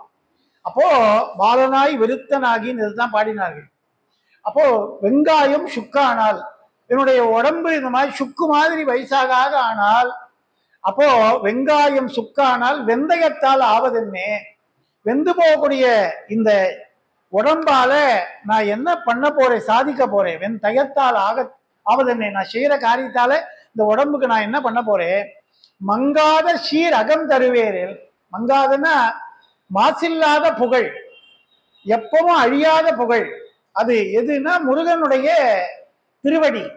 காவி கடலும் என்று சொல்றார். சாகைக்கும் என்றும் பிறக்கைக்கும் என்று உன்னுடைய அந்த பாதத்திலே எனக்கு பொக்கக்குடிலில் புகுதா வகை புண்டரீக செக்க கடல் வீடு தந்து என்னை ஆண்டருள் கந்தர் அலங்காரத்துல அருணகிரியா பாடுறார். பொக்கக்குடிலும் 9 ஓட்டை இருக்கிற இந்த உடம்பு பொக்கக்குடில், ஓட்ட குடிசை. அதுல திரும்ப திரும்ப பிறக்காம இருக்கணும்னா செக்கச்சி வந்த முருகா உன்னுடைய பாதத்துல எனக்கு கடல் வீடு கொடு. இந்த வீடு எனக்கு வேண்டாம், போதும் பிறந்தது, அந்த வீடு எனக்கு கொடுனார். 6 படை வீடு உடையவனே உன் பாதத்துல ஒரு வீடு கொடு, அதான் நிரந்தர வீடு. அது மாதிரி சொன்னார். சீரகம் தருவீரே தேடேன் பெருங்காயம்னா திருப்பி ஒரு பெரிய பிறப்பு. காயம்னா பிறப்பு தானே, உடம்பு தானே. இன்னொரு பெரிய உடம்பு பிறப்பு நான் தேட மாட்டேன். தேடல் பெருங்காயம் ஏரகத்து செட்டியாரு அப்படின்னா திருவேரகத்துல தகப்பனுக்கே சுவாமியா இருந்து ஞானத்தை உபதேசம் பண்ணோடனே எனக்கும் இந்த ஞானத்தை கொடு, நான் இந்த ஜென்மாவோட உன்னுடைய முக்தி நிலையை நான் வந்து அடைகிறேன். இந்த அற்புதமா பாடினார். இப்ப ஷீரகம்னா முக்தியை பெறக்கூடிய காயம். அதான் ஷீராளன் அந்த குழந்தைக்கு பேரு. 3 பேரும் சேர்ந்து இந்த குழந்தை அப்பதான் பிறந்திருக்கு. தூய திரு அமுது கனி கண்ணல் அருசுவை கரினை பாயத்தயிர் பாலினியே பன்னியம் உண்டு நீரமுதம் மேகபடியால் அமுது செய்விக்க நிசந்தடியார் மாயிரு ஞாலம் போற்றவரும் இவர் பால் மகிழ்ந்தான். தினம் வீதியில யாரு போனாலும் திருநீர் எட்டுன்னு இருக்கானா பாருன்னுவா. காலைல எழுந்தோடனே வாசலை பெருக்கி சாணி மொழிகி கோலம் போடும்போது அந்த வீதி வழியா யாராவது திருநீர் எட்டுன்னு போனா டக்குன்னு கையை பிடிச்சி வீட்டுக்குள்ள அழிச்சுன்னு வந்துருவாராம். இவரும் சரி, அந்த வெங்காட்டு நங்கை அந்த வீட்டுக்கார அம்மாவும் சரி அழிச்சு வந்து அவரை உட்கார வச்சு பாதத்தை அலம்பி அவருக்கு 6 சுவை உணவு படைப்பாராம். அது அந்த பாட்டில் அழகா சொல்லாபாரு, தூய திரு அமுது கறி. ரொம்ப சுத்தபத்தமா ஆச்சாரத்தோட அவர்கள் வந்து சாப்பிட்டா அமுதமா இருக்கணுமா. அமுது கறி, தூய அமுது கறி, ரொம்ப தூய்மையா அந்த பண்டங்களை படைச்சு கண்ணல் அப்படியே சக்கரைப்பாகா இருக்கிற ஸ்வீட்டு, அதுக்கப்புறம் அறுசுவை கறி, 6 விதமான சுவை, துவர்ப்பு, கார்ப்பு, உப்பு, புளிப்பு, இந்த மாதிரி 6 சுவைகள் இருக்கு. 6 சுவையான கறிகள். நெய், அது நெய் அப்படின்னா பாயனர். மூட நெய் பெய்து முழங்கை வழிவார கூடியிருந்து குளிர்ந்து ஆண்டாள் மார்கையில பாடுறார். கூடார வெல்லும் சீன்னு ஒரு பாடல், 27வது திருப்பாவை. அன்னைக்கு போனீங்கன்னா ஸ்பெஷலா இன்னைக்கு சக்கரை பொங்கல் கொடுப்பாங்க. மார்கழி மாதம் 30 நாள் 30 பாட்டு. இன்னைக்கு 2வது பாட்டு வையத்து வாழ்வீர்கள். இந்த 30 நாள்ல அந்த 27வது நாள் மார்கழி மாதம், மார்கழி 27 பெருமாள் கோயிலுக்கு போனா காலையில, மற்ற நாள்ல வெண்பொங்கல், அன்னைக்கு மட்டும் ஸ்பெஷலா சக்கரை பொங்கல் கொடுப்பாங்க. அந்த சக்கரை பொங்கலை கையில வாங்கினா சுவாமின்னு மேல வாங்கும் போது இந்த வழியா நெய் அப்படியே முழங்கைக்கு வழியுமா. மூட நெய் பெய்து முழங்கை வழிவார. இவன் என்ன பண்ணா யாரும் பார்க்கலன்னா டக்குன்னு அப்படின்னு சாப்பிட்டுருவான். ஏன்னா அந்த நெய் இதை எதுக்கு வீணடிப்பானே அப்படின்னு யாரும் பார்க்கலையான்னு தூண் பின்னாடி போய் அப்படியே ஒரு நக்கு நக்கிட்டு சக்கரை பொங்கல் எடுத்துட்டு போடும். இது ஆண்டாள் பாடி வச்சிருக்கார். மூட நெய் பெய்து, மூடனா ஒரு மூட்டை நெய்யை திருந்து கொட்டதான். அப்படியே மூட நெய் பெய்து முழங்கை வழிவார, முழங்கையிலிருந்து வழிச்சு சாப்பிட்ற அளவுக்கு அப்படி ஒரு நெய் இருக்கும்னா. இது ஒரு இங்க பாட்டுக்கா பாருங்க, நெய் பாய, பாயனா அப்படியே கொட்டணும், அப்படியே ஆறா ஓடுதான் நெய். சும்மா கண்ணுல காட்டுறது தெளிக்கிறது இதெல்லாம் கிடையாது. அப்படியே நெய் பாய, அந்த அறுசுவை கறியை போட்டு நெய் அப்படியே ஆறா ஓடுறதாம். இது போக தயிர், பால், என்னென்ன வேணும் எல்லாத்தையும் படைக்கிறாராம். தயிர், பால், பன்னியம், பன்னியம்னா பாயசம். அந்த காலத்துல 4 விதமான உணவு படைப்பாங்களாம். என்னென்னா நக்கி சுவைப்பது, கடித்து சுவைப்பது, மென்று சுவைப்பது, விழுங்கி சுவைப்பது அப்படின்னு 4 விதமான. இதெல்லாம் மாயாபஜாரில் பார்த்தீங்களா, பார்த்துக்கலாம் பாட்டு, கல்யாண சமய சாது. அது மாதிரி விருந்து ஓம்பல்லாம் இது மாதிரி இருக்கணும். விருந்து பரிமாறுறதுனா, நக்கி சாப்பிட்றதுனா பாயசம். அதை நீங்க தூக்கிலாம் வாயில கொட்ட முடியாது, கையில நல்லா வாங்கி நக்கி தான் சாப்பிட்டாகணும். அதுபோல விளாம்பழ பச்சடி, மாம்பழ பச்சடி, இதெல்லாம் பண்ணா நக்கி தான் சாப்பிடணுங்க. நக்கி சாப்பிட்றது, கடிச்சு சாப்பிட்றது, தேங்குழல், அது போல முறுக்கு, சீடை, வெள்ளப்பாகு, இதெல்லாம் பார்த்தீங்கன்னா புடலங்காய் உருண்டை, இதெல்லாம் கடிச்சு தான் சாப்பிடணும், கடிச்சு சாப்பிட்றது. அதுக்கப்புறம் மென்று சாப்பிட்றது, கொஞ்சம் போட்டு வாயில பருப்பு, அதெல்லாம் மென்று சாப்பிடக்கூடிய பருப்பு சார்ந்த கரியமுதுகள். இது மாதிரி 4 விதமான கறிவுகள், நக்கி சாப்பிட்றது, மென்று சாப்பிட்றது, அப்படியே கடித்து சாப்பிட்றது, இந்த மாதிரிலாம் 4 விதமா படைத்தார்கள்னு இது காரைக்காலமையாருடைய அவருடைய வரலாற்றுல அற்புதமா சேக்கிழார் பெருமான் பாடுகிறார் 12ஆம் திருமுறையில. அதை இங்கேயும் சொல்றார். மாய தயிர்பாலிய பன்னியம், பன்னியனா பாயசம், பாயசம் வச்சிருக்கார். உண்டு நீர் அமுதம் மேறப்படியால் அமுது செய்விக்க மிசைந்த அடியார் மாயிறு ஞானம் போற்றவரும் இவர்பால் மகிழ். இப்படி சோறு போட்டா யாரு தாங்க உட்காந்து சாப்பிட மாட்டா. வெறும் பழைய சோறு கடிச்சுக்க ஒரு தேங்காய் பத்தை வச்சிருக்கனால எங்க மாமனார் வீட்டுக்கு போனா எப்பவும் சாப்பிட்டு வரலான்னு மாப்பிள்ளை அங்கேயே டேரா போட்டுருவான். அது மாதிரி இருக்கிற காலத்துல இப்படி ஒரு தலைவாழை இலை போட்டு ஒருத்தர் போடுறாருன்னா அவர் வீட்டுக்கு விருந்தாளிக்கு பஞ்சமா இருக்கும். சுவாமி பார்த்தா இவருக்கு ஒரு அருளாற்றலை பண்ணணும்னு அவர் வீட்டுக்கு போகணும்னு முடிவு பண்ணிட்டார். உடனே ஈசனடியாருக்கு அவருக்கு சீராளன் என்கிற ஒரு அழகான குழந்தையை பிறக்க செய்தார். வெண்காட்டு நங்கைக்கு பிறந்த உடனே நீராடும் சடைமுடியார் அருளினால் நிறைந்தவற்று பேராளர் தமக்கு பெருகுதில் மனையறத்தின் வேறாகி விளங்கும் திருவெண்காட்டு நங்கைபால் சீராள தேவர் என்னும் திருமைந்தர் அவதரித்தார்னு இவர்கள் செய்த அந்த அமுது ஊட்டிய திருப்புண்ணியம், திருத்தொண்டு, அந்த குழந்தை வந்து பிறந்தான். எப்பவுமே சிவனடியார்களுக்கு அமுது செய்வித்தால் வீட்டில் நல்ல குழந்தை பிறக்குங்க. அதனாலதான் இன்னைக்கும் அண்ணாமலையார் பாருங்க கரும்பு தொட்டில் கட்டி எடுத்துன்னு போய் நேர்த்தி கடன் செலுத்துவாங்க. அதாவது மடிக்குழந்தை இல்லைன்னா மடிப்பிச்சை கேட்டு குழந்தை பிறந்தா கரும்பு தொட்டில் கட்டி அந்த தொட்டில்ல குழந்தைய போட்டு திருவண்ணாமலையில கிரிவலம் எடுத்துன்னு போறது இன்னைக்கு வழக்கம் உண்டு. அது போல ஒரு அம்மா வந்து ராஜாக்கே குழந்தை இல்லைன்னு போது வல்லாள மகாராஜா ஈசனே அவருக்கு குழந்தையாக பிறந்து அவருக்கு நான் பித்ரு கடன் பண்ணுவேன். இன்னைக்கும் அவர் ஐயங்கார் குளத்துல போய் அவர் வந்து அவருக்கு அந்த வல்லாள மகாராஜாக்கு ஈம கடன் பண்ற அண்ணாமலையார் அப்படின்னா அதனாலதான் ஈசன் அடி போற்றி எந்த அடி போற்றின்னு பாடுறோம். இறைவன் அவரே குழந்தையா வந்து பிறக்கிறார். அப்போ இந்த சீராள தேவன் பிறந்தவொடனே 10 நாட்கள் சீராட்டி பாராட்டி அவருக்கு எல்லா விதமான மங்கள நீராட்டுகள்லாம் பண்ணினார்கள். நெத்தியில் அழகான சுட்டி கட்டினாள், 2 காதுகளில் குதம்பை மாட்டினான், கழுத்திலே கண்டச்சரம் என்று சாட்டினார், மார்பிலே ஐம்படைத்தாளி என்கிற பொன்னாபரணத்தை பூட்டினார், வைரத்தால ஆன ஆணி பொன் அதை ஷரீன்னு பேரு ஒரு ஆபரணம், அந்த ஆபரணத்தை பூட்டினார். இதெல்லாம் இந்த மாதிரி திருத்துண்ட புராணம் படிச்சாதாங்க தெரிஞ்சுக்கலாம். இல்லைன்னா கோல்டு ஜுவல்லரி என்ன தரேன்னா அதை ஷரீன்னு வாங்கிட்டு வர வேண்டியதான். ஆனா அப்ப ஷரீனே ஒரு ஆபரணம் இருந்திருக்குன்னு இந்த திருத்தொண்டர் புராணம் படிக்கும் போதுதான் அடியனுக்கு தெரியுது. அப்படி ஒரு ஆபரணம் பண்ணி மாட்டியிருக்கார். அப்புறம் இடுப்புல பொன் அரை ஞான் இடுப்புல கட்டியிருக்கார், காலில் சதங்கை போட்டிருக்கார்.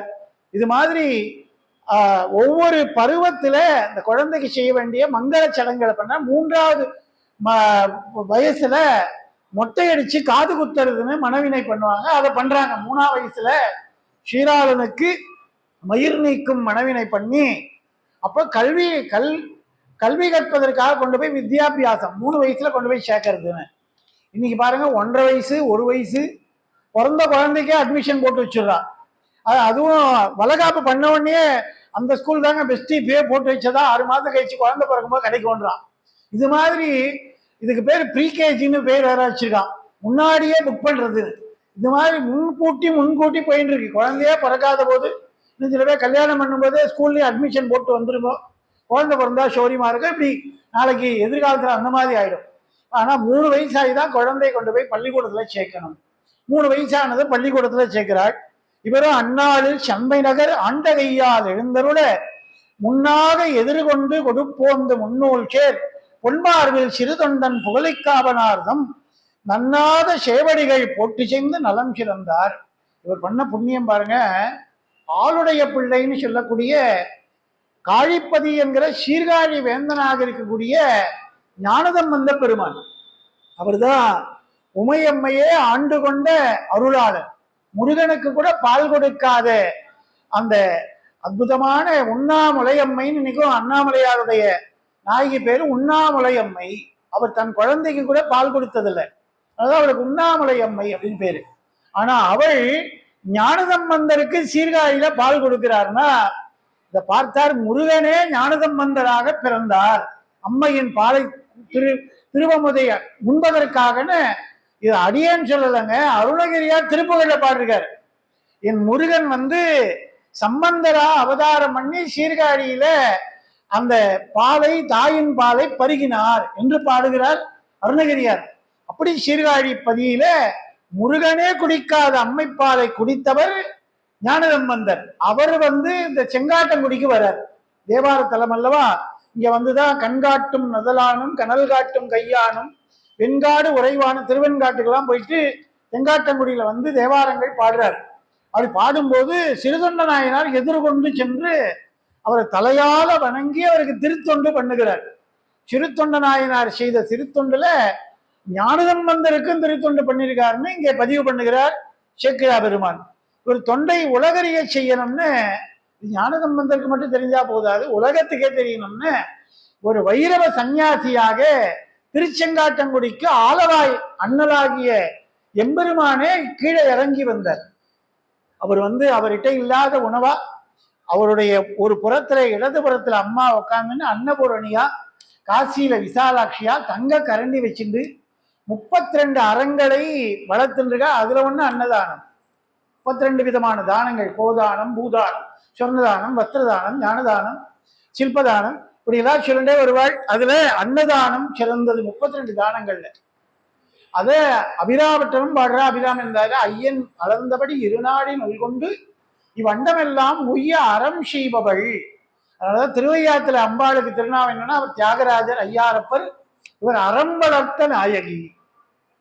32 அறங்களை வளர்க்கிறார். ஆனா சுவாமி என்ன பண்ணாரு, இவள் உட்கார்ந்து ஊருக்கே படி இழக்கிறார், பொங்கி போடுறா. அப்புறம் பிச்சை எடுக்க போறார் சுவாமி. இது அபிராமி அம்மை, அந்த அம்மை பதிகத்துல இவர் பாடுறா. இது என்ன விளையாட்டா இருக்கு, உன் பக்கத்திலே இடது பக்கத்துல உட்கார்ந்துட்டு உலகத்துல இருக்கிற எல்லா உயிருக்கும் சாப்பாடு பரிமாறின்னு இருக்கா உன்னுடைய நாயகி, அறம் வளர்த்த நாயகி, தர்ம சம்பர்தனி அப்படின்னு பேரு. தமிழ்ல அறம் வளர்த்த நாயகி, சமஸ்கிருதத்துல தர்ம சம்பர்தனி. பிற உயிருக்கு உணவிட்டா அதை போல ஒரு தர்மம் ஒண்ணுமே கிடையாதுங்க. அதாவது உயர்ந்த தானம், அன்னதானத்திலே சிறந்த தானம், தானங்கள்ல சிறந்த தானம் அன்னதானம். அதனால அந்த அன்னதானத்தை இந்த அறம்பளத்த நாயகி ஐயாரப்பனுடைய மனைவியா பண்றாள். ஆனா இவர் போய் வீடுகள் தோறும் பிச்சாடனரா இறந்து சப்தரிஷிகள் வீட்டுக்கு போனார்னா இது என்ன டிராமான்னு கேட்டார். அபிராமி அம்மை பதிகத்துல கேட்கிறார், நீ இந்த மாதிரிலாம் செய்யலாமா, எப்படி ஒரு விளையாட்டை பண்றீங்க அப்படின்னு. அது மாதிரி என்ன பண்ணார், வைரவ சிங்காசியா நேர செங்காட்டங்குடிக்கு இறங்கி வர்றார். மெய்தன்மை அன்பு நுகர்ந்து அருளுதற்கு விடையவர்தான் சித்தமகிழ் வைரவராய் திருமலை நின்று அணைகின்றார். மெய் தவம், இவர் செய்யக்கூடிய தவம் தான் சிறுதொண்ட நாயனாருடைய தவம், மெய்தவம். இந்த மெய்த்தவத்துக்காக இவருடைய மெய்யன்பை இந்த உலகத்தை காட்டுறதுக்காக அந்த சுவாமி பரமேஸ்வரன் தன் உருவத்தை மறைச்சிண்டு செங்காட்டங்குடிக்கு வராளாம். எப்படி வராளாம், அவருடைய உருவத்தை அழகா சொல்றா பாருங்க. நெடும் சடை, நல்ல சடா மகுடம் தலைக்கு மேல சுருட்டு சுருட்டா போட்டு அப்படியே சடா மகுடம் வச்சுருக்கார், நீண்ட சடை. அதுல தும்பை பூவை சொருகி வச்சுருக்கார் அலங்காரமா, தும்பை மலர்கள். அதுல ஒரு பக்கம் இளம்பிரை சந்திரனை மறைச்சி வச்சுருக்கார். நெற்றியில பால் வெந்நீர் இட்டுருக்கார், திருநீர் இட்டுருக்கார். சிவபெருமான் நெற்றியில வைரவ சன்னியாசியா திருநீர். செவியிலே சங்கு குழைகள், சங்கு போல குழையிலே வைத்திருக்கார். குழைக்காதினன்னு பேர் அவருக்கு. நடராஜ பத்துல பாடுறார், காதார் குழையாடு கனகமணி திரளாடு அப்படின்னு நடராஜ பத்து பாடுறது. காதுல சங்கு குழை போட்டுருக்காரு. அந்த சங்கு குழைக்குள்ள ஒரு தோடு போட்டுருக்காரு. நானே சிவன், நானே தாயுமானவன் தந்தையானவன். அம்மா போட்டிருந்தா தோடுன்னு பேரு, அப்பா போட்டிருந்தா குழைன்னு பேரு. ஆனா அவர் எப்படி வர்றாருன்னா, நானே உனக்கு அம்மா அப்பாடான்னு சொல்லி சீராள தேவனுக்கு தாயும் தகப்பனாய் அருள் புரியறதுக்காக அந்த குழைக்குள்ள குழைக்காதுக்குள்ள தோடு வச்சுட்டு இருக்காராம். இப்படி அழகா செவ்வரத்தம் பூ போல ஒரு தோடு, அதுல கழுத்துல ஆலகாலத்தை மறைக்கும்படியாக வெண் பளிங்கு மாலை. ஈசனுக்கு அழகே அவர் கழுத்துல வச்சிருக்கக்கூடிய திருநீலகண்டம் என்கிற ஆலகாலம். அஞ்சுண்ட கண்டனை அப்படின்னா திருநீலகண்டம். அந்த திருநீலகண்டத்தை மறைக்கிறதுக்காக தான் ஈசன் யாரும் கண்டுபிடிக்க கூடாதுன்னு வெண் பளிங்கு மாலையை மேல போட்டுருக்காராம். அந்த மாலை கண்ணை கூசி, இவர் ஈசன், இவர் கழுத்தை பாரு நீல மணி போல அந்த ஆலகாலம் இருக்குன்றத தெரியாத கண்ணை கூச்ச பண்றதா, மறைக்கிறதா. அது மாதிரி ஒரு திருவேடம். அது போல மேல யானையுடைய தோலை போத்தின்னு இருக்கார். திருவழுவூர் என்கிற அட்ட வீரட்ட தலங்கள்ல அவர் 8 தலங்கள்ல வீரம் விளைவித்த தலங்கள். அதுல திருவழுவூர் என்கிற தலத்துல கஜசங்கார மூர்த்தி, அட்டாட்ட மூர்த்தம்னு 64 மூர்த்திகள் சிவபெருமானுடைய வடிவ மூர்த்தங்கள். அதுல கஜசங்கார மூர்த்தின்னு ஒரு மூர்த்தி, அது நிகழ்ந்த தலம் திருவழுவூர் என்கிற தேவார தலம்.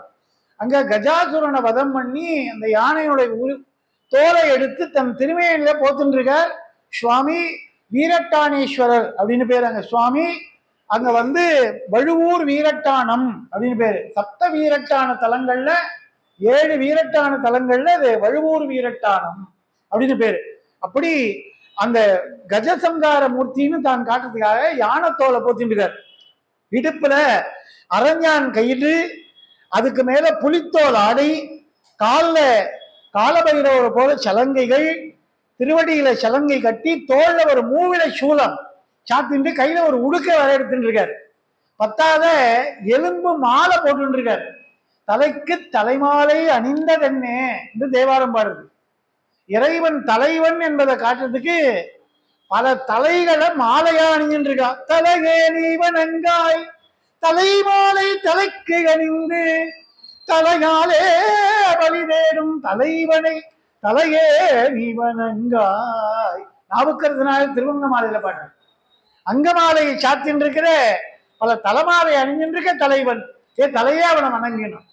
அது மாதிரி ஒரு வைரவ சன்னியாசியா நேர திருச்செங்காட்டங்குடி வந்தார். ஊர்ல நுழையும் போதே அந்த கணபதீஸ்வரத்துக்குள்ள செங்காட்டங்குடிக்குள்ள நுழையும் போது இந்த ஊர்ல யாரோ சிறுதொண்டன் ஒரு பெரிய தொண்டன் இருக்காராமே. இந்த முரண் பாருங்க, அவர் பேரு சிறுதொண்டன், ஆனா இறைவன் அவரு அருள் வாக்கால சொல்ற பெரிய தொண்டன் அப்படின்னா. இவன் சிறுதொண்டன் இல்லைன்னா அவன் தான் இந்த உலகத்துக்கே பெருந்தொண்டன்.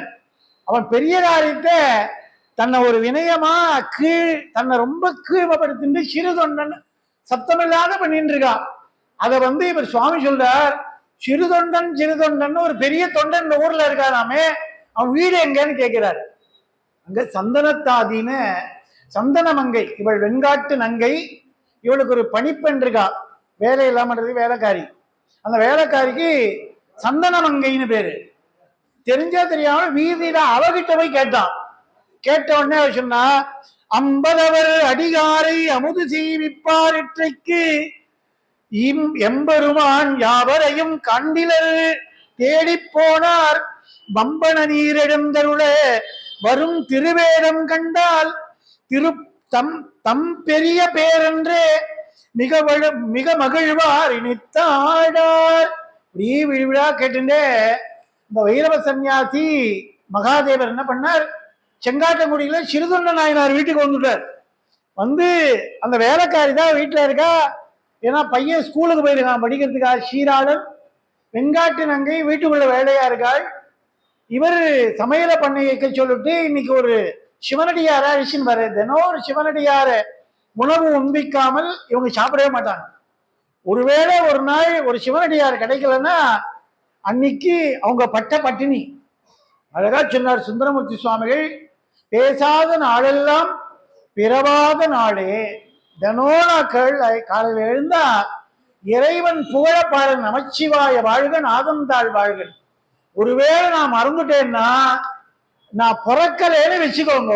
அப்படின்னா என்ன அர்த்தம்னா, பிறந்து வேஸ்ட். மண்ணில் பிறந்தார் பெரும் பயன் மதிசூடும் அன்னலார் அடியார்தமை அமுது செய்வித்தல் கண்ணில் அவர் நல் விழா பொலிவு கண்டு ஆர்த்தல் திண்ணமாமெனில் இவ்வுலகர் முன் வருக என்று அழைத்தார்னு செக்கிழா பெருமான் 12ஆம் திருமுறையில கபாலீஸ்வரத்துல அந்த பூங்கோதையை உயிர் எழுப்பிய போது ஞானசம்பந்தர் பாடினார்னு, மண்ணில் பிறந்தார் பெரும்பயன் மதிசூடும் அன்னலார் அடியார்தமை அமுது செய்வித்தல். நீ மண்ணில பிறந்திருக்கேன்னா அதனுடைய பயன் என்ன? சிவபெருமான் அடியாருக்கு ஒரு நாளாவது அமுது படைக்கணும் அப்படின்னு சொன்னார்.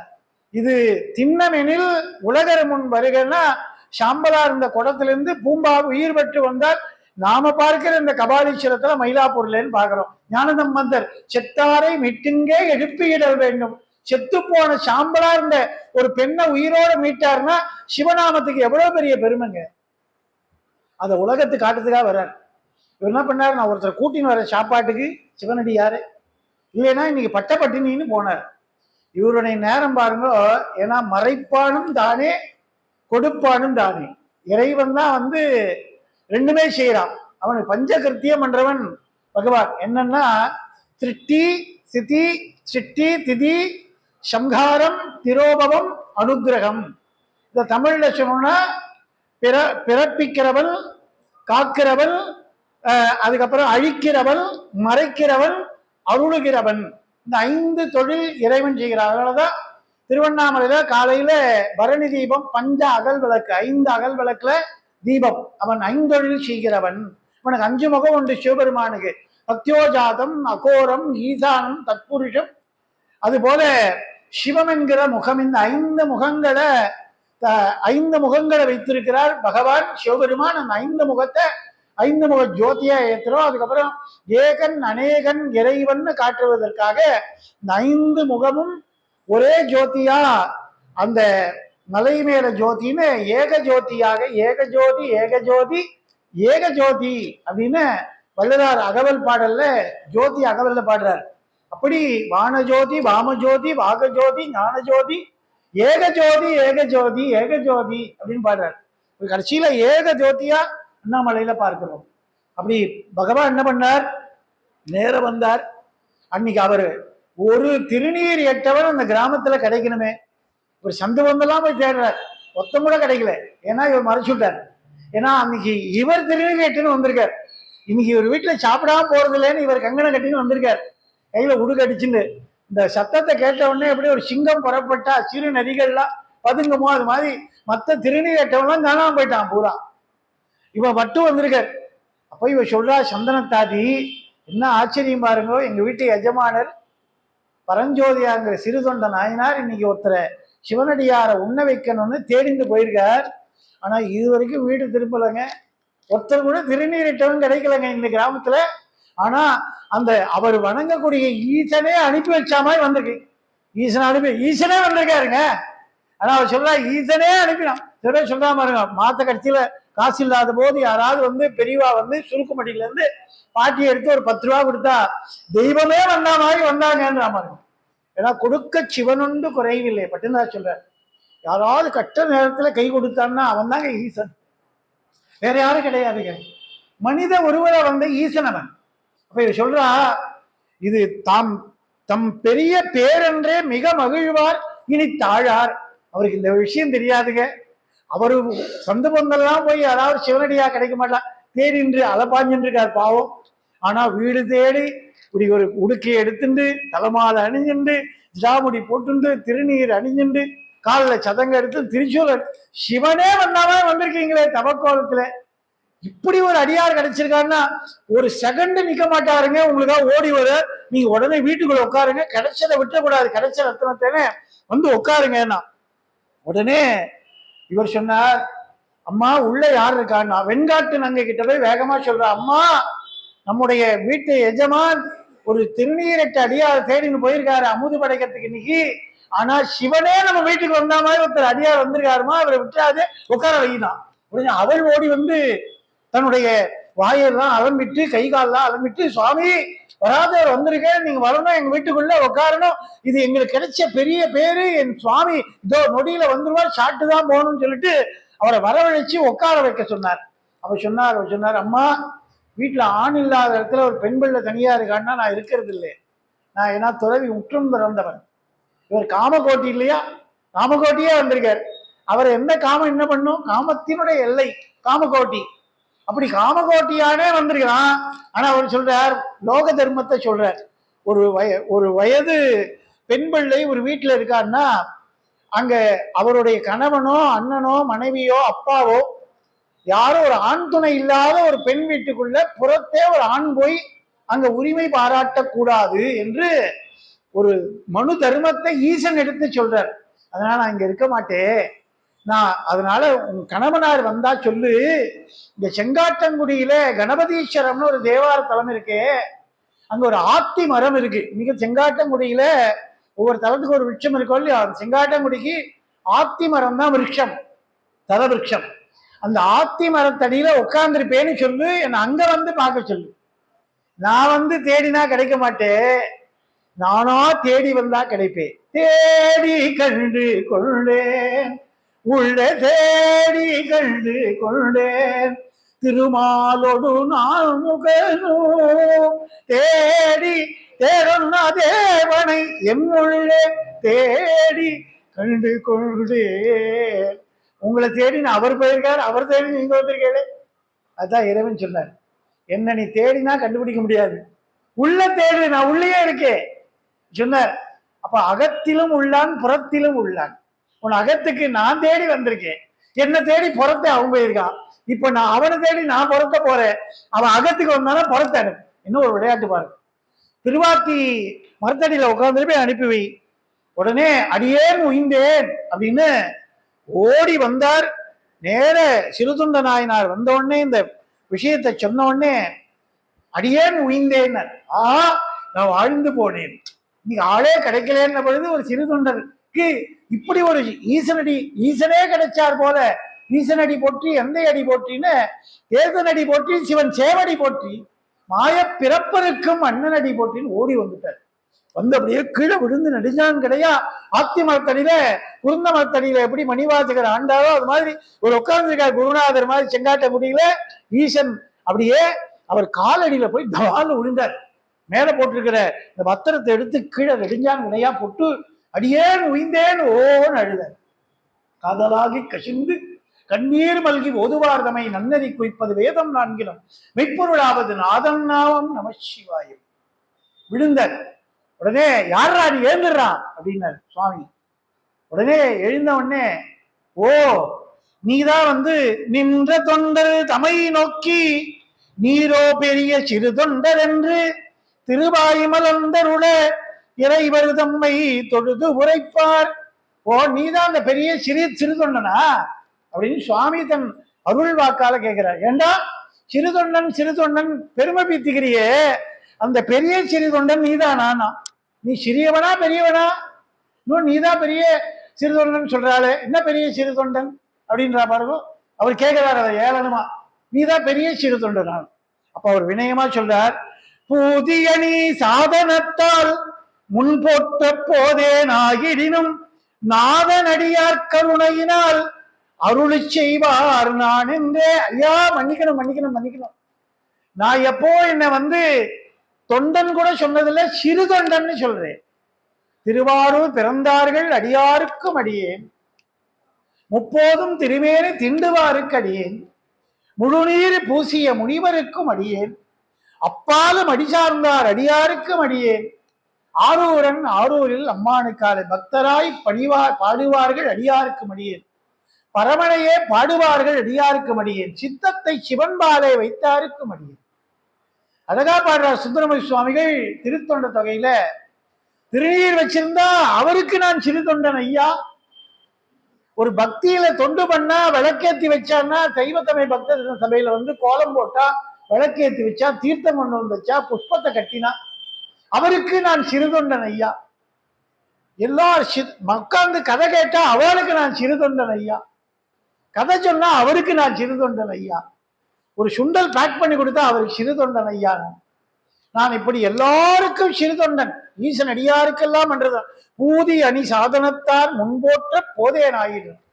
நான் நெத்தி நிறைய திருநீர் அடிஞ்சுட்டு சிவபெருமான போய் வணங்குற அந்த தவம் இது வரைக்கும் நான் பண்ணதே இல்லை. தன்னை சொல்றார், நான் அப்படி பண்ணலே. ஆனா அது மாதிரி செய்யறவாளுக்கெல்லாம் காலில் விழுந்து வணங்கி அவளுக்கு ஏதேனும் சாப்பாடு போடுற ஒரு சின்ன கருணையை இறைவன் எனக்கு, இறைவனை வாழ்த்தக்கூடியவரை வாழ்த்தக்கூடிய கருணை வந்ததுனாலே என்னை எல்லாரும் என்ன சொல்றார், நாதன் அடியார் கருணையினால் அருளி செய்வார் நான் என்றே சிறு தொண்டன். இறைவன் அடியாருக்கெல்லாம் அன்னம் பாலிக்கிறதுனால அவர்கள்லாம் சேர்ந்து வச்ச பட்ட பேரு இவன் சிறு தொண்டன் அப்படின்னு என்ன அவா கூப்பிடுறாளே தவிர இந்த பட்ட பேரை நான் போட்டுக்கலே அப்படின்னாரு. உடனே சொன்னவண்ணே, அப்படின்னா உனக்கு இன்னைக்கு வீட்டுக்கு சாப்பிட்றதுக்கு ஒரு ஆள் வேணும் அப்படித்தானேனா? ஐயா வேணும் ஐயா அப்படின்னோடனே, நான் வரட்டுமா அப்படின்னாரு.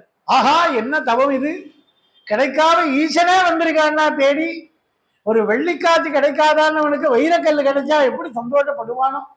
லாட்டரி சீட்டில் கடைசி நம்பர் ஒத்து போய் கடைசி பரிசா ஒரு 100 ரூபாய் கிடைக்காதா, 1 ரூபாய் டிக்கெட் வாங்கினவனுக்குன்னு முதல் பரிசு 10 கோடி விழுந்தா எப்படி பரிசு அவன் வந்து மகிழ்வானோ, அது மாதிரி ஐயா நீரே வந்தீர்களா, கைலைநாதனே வந்தனா மகிழ்வேனா.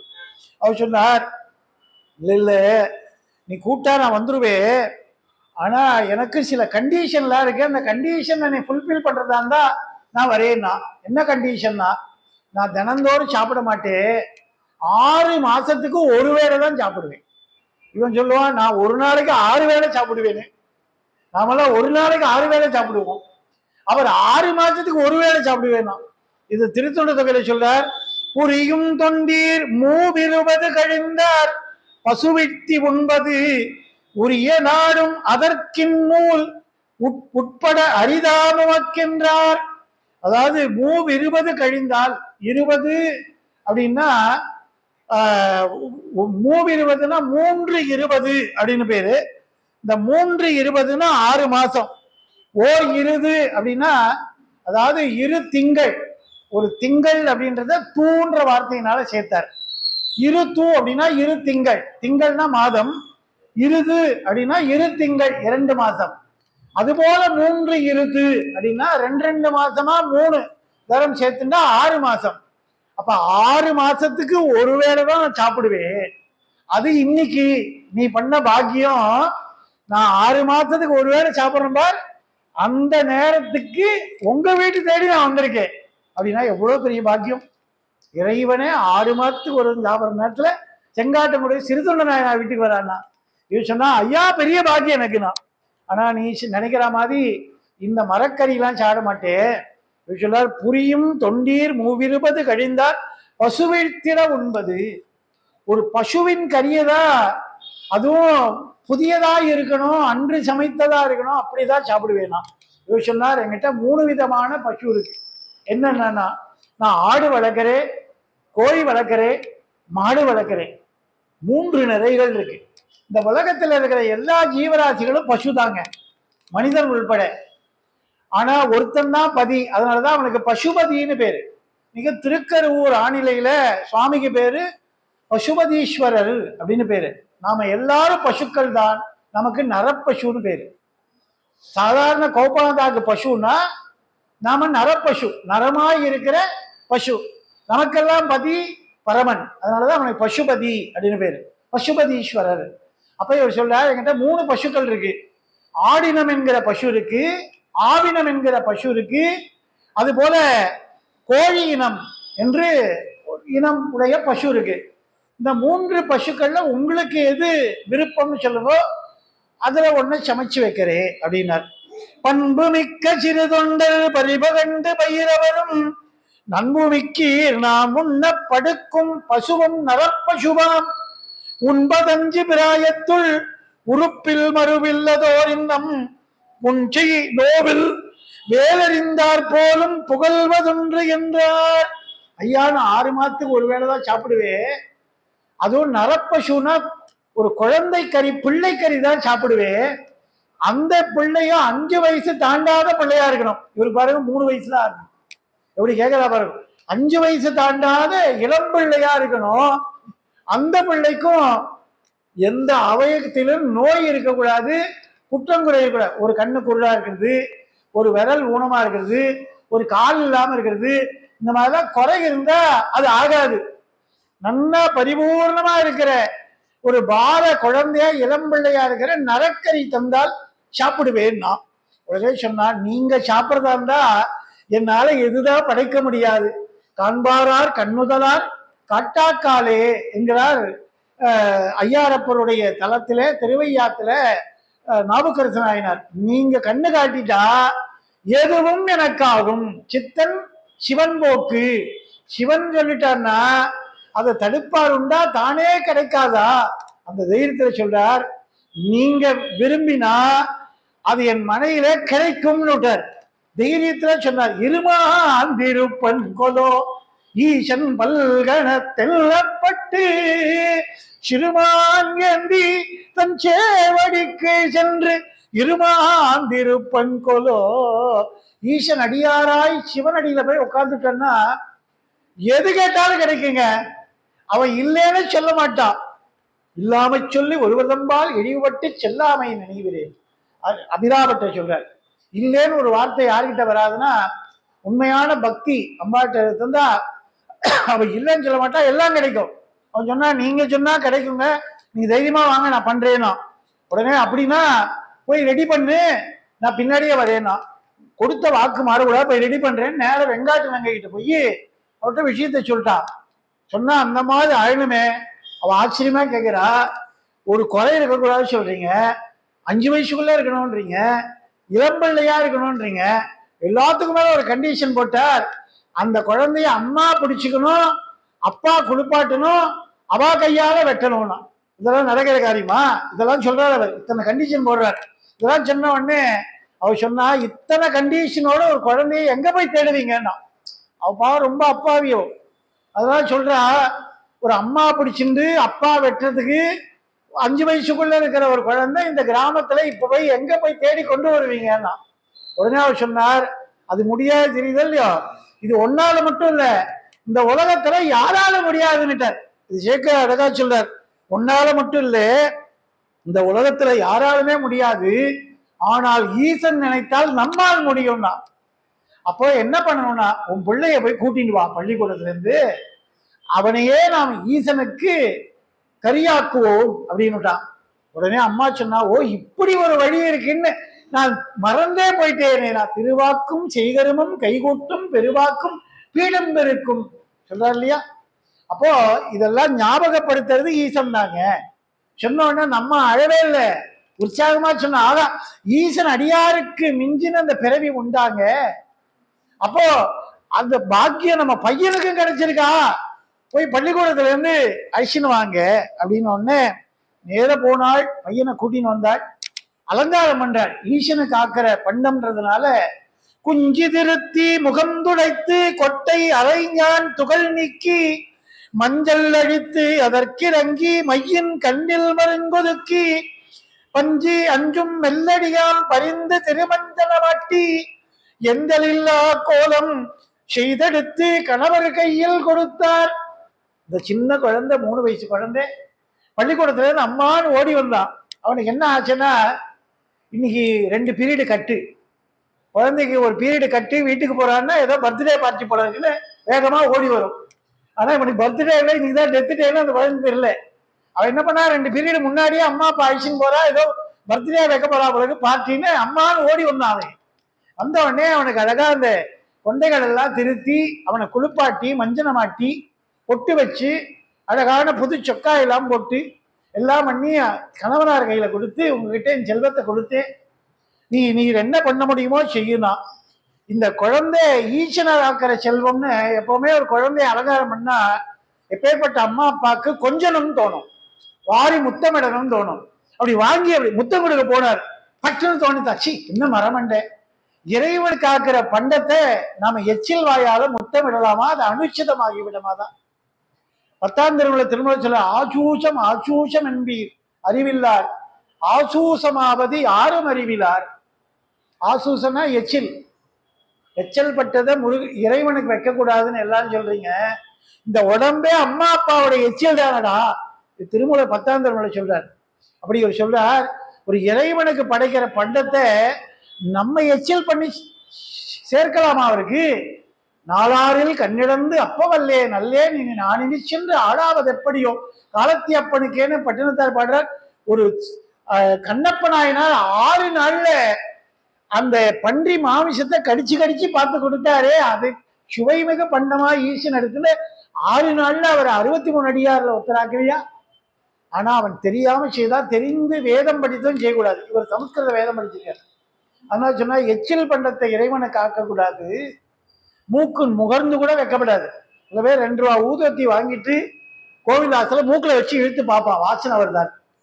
நீ வாசனை பார்த்து சுவாமிக்கு போடுறதாது, அதெல்லாம் பண்ணவே கூடாது, இது பாப்பம்.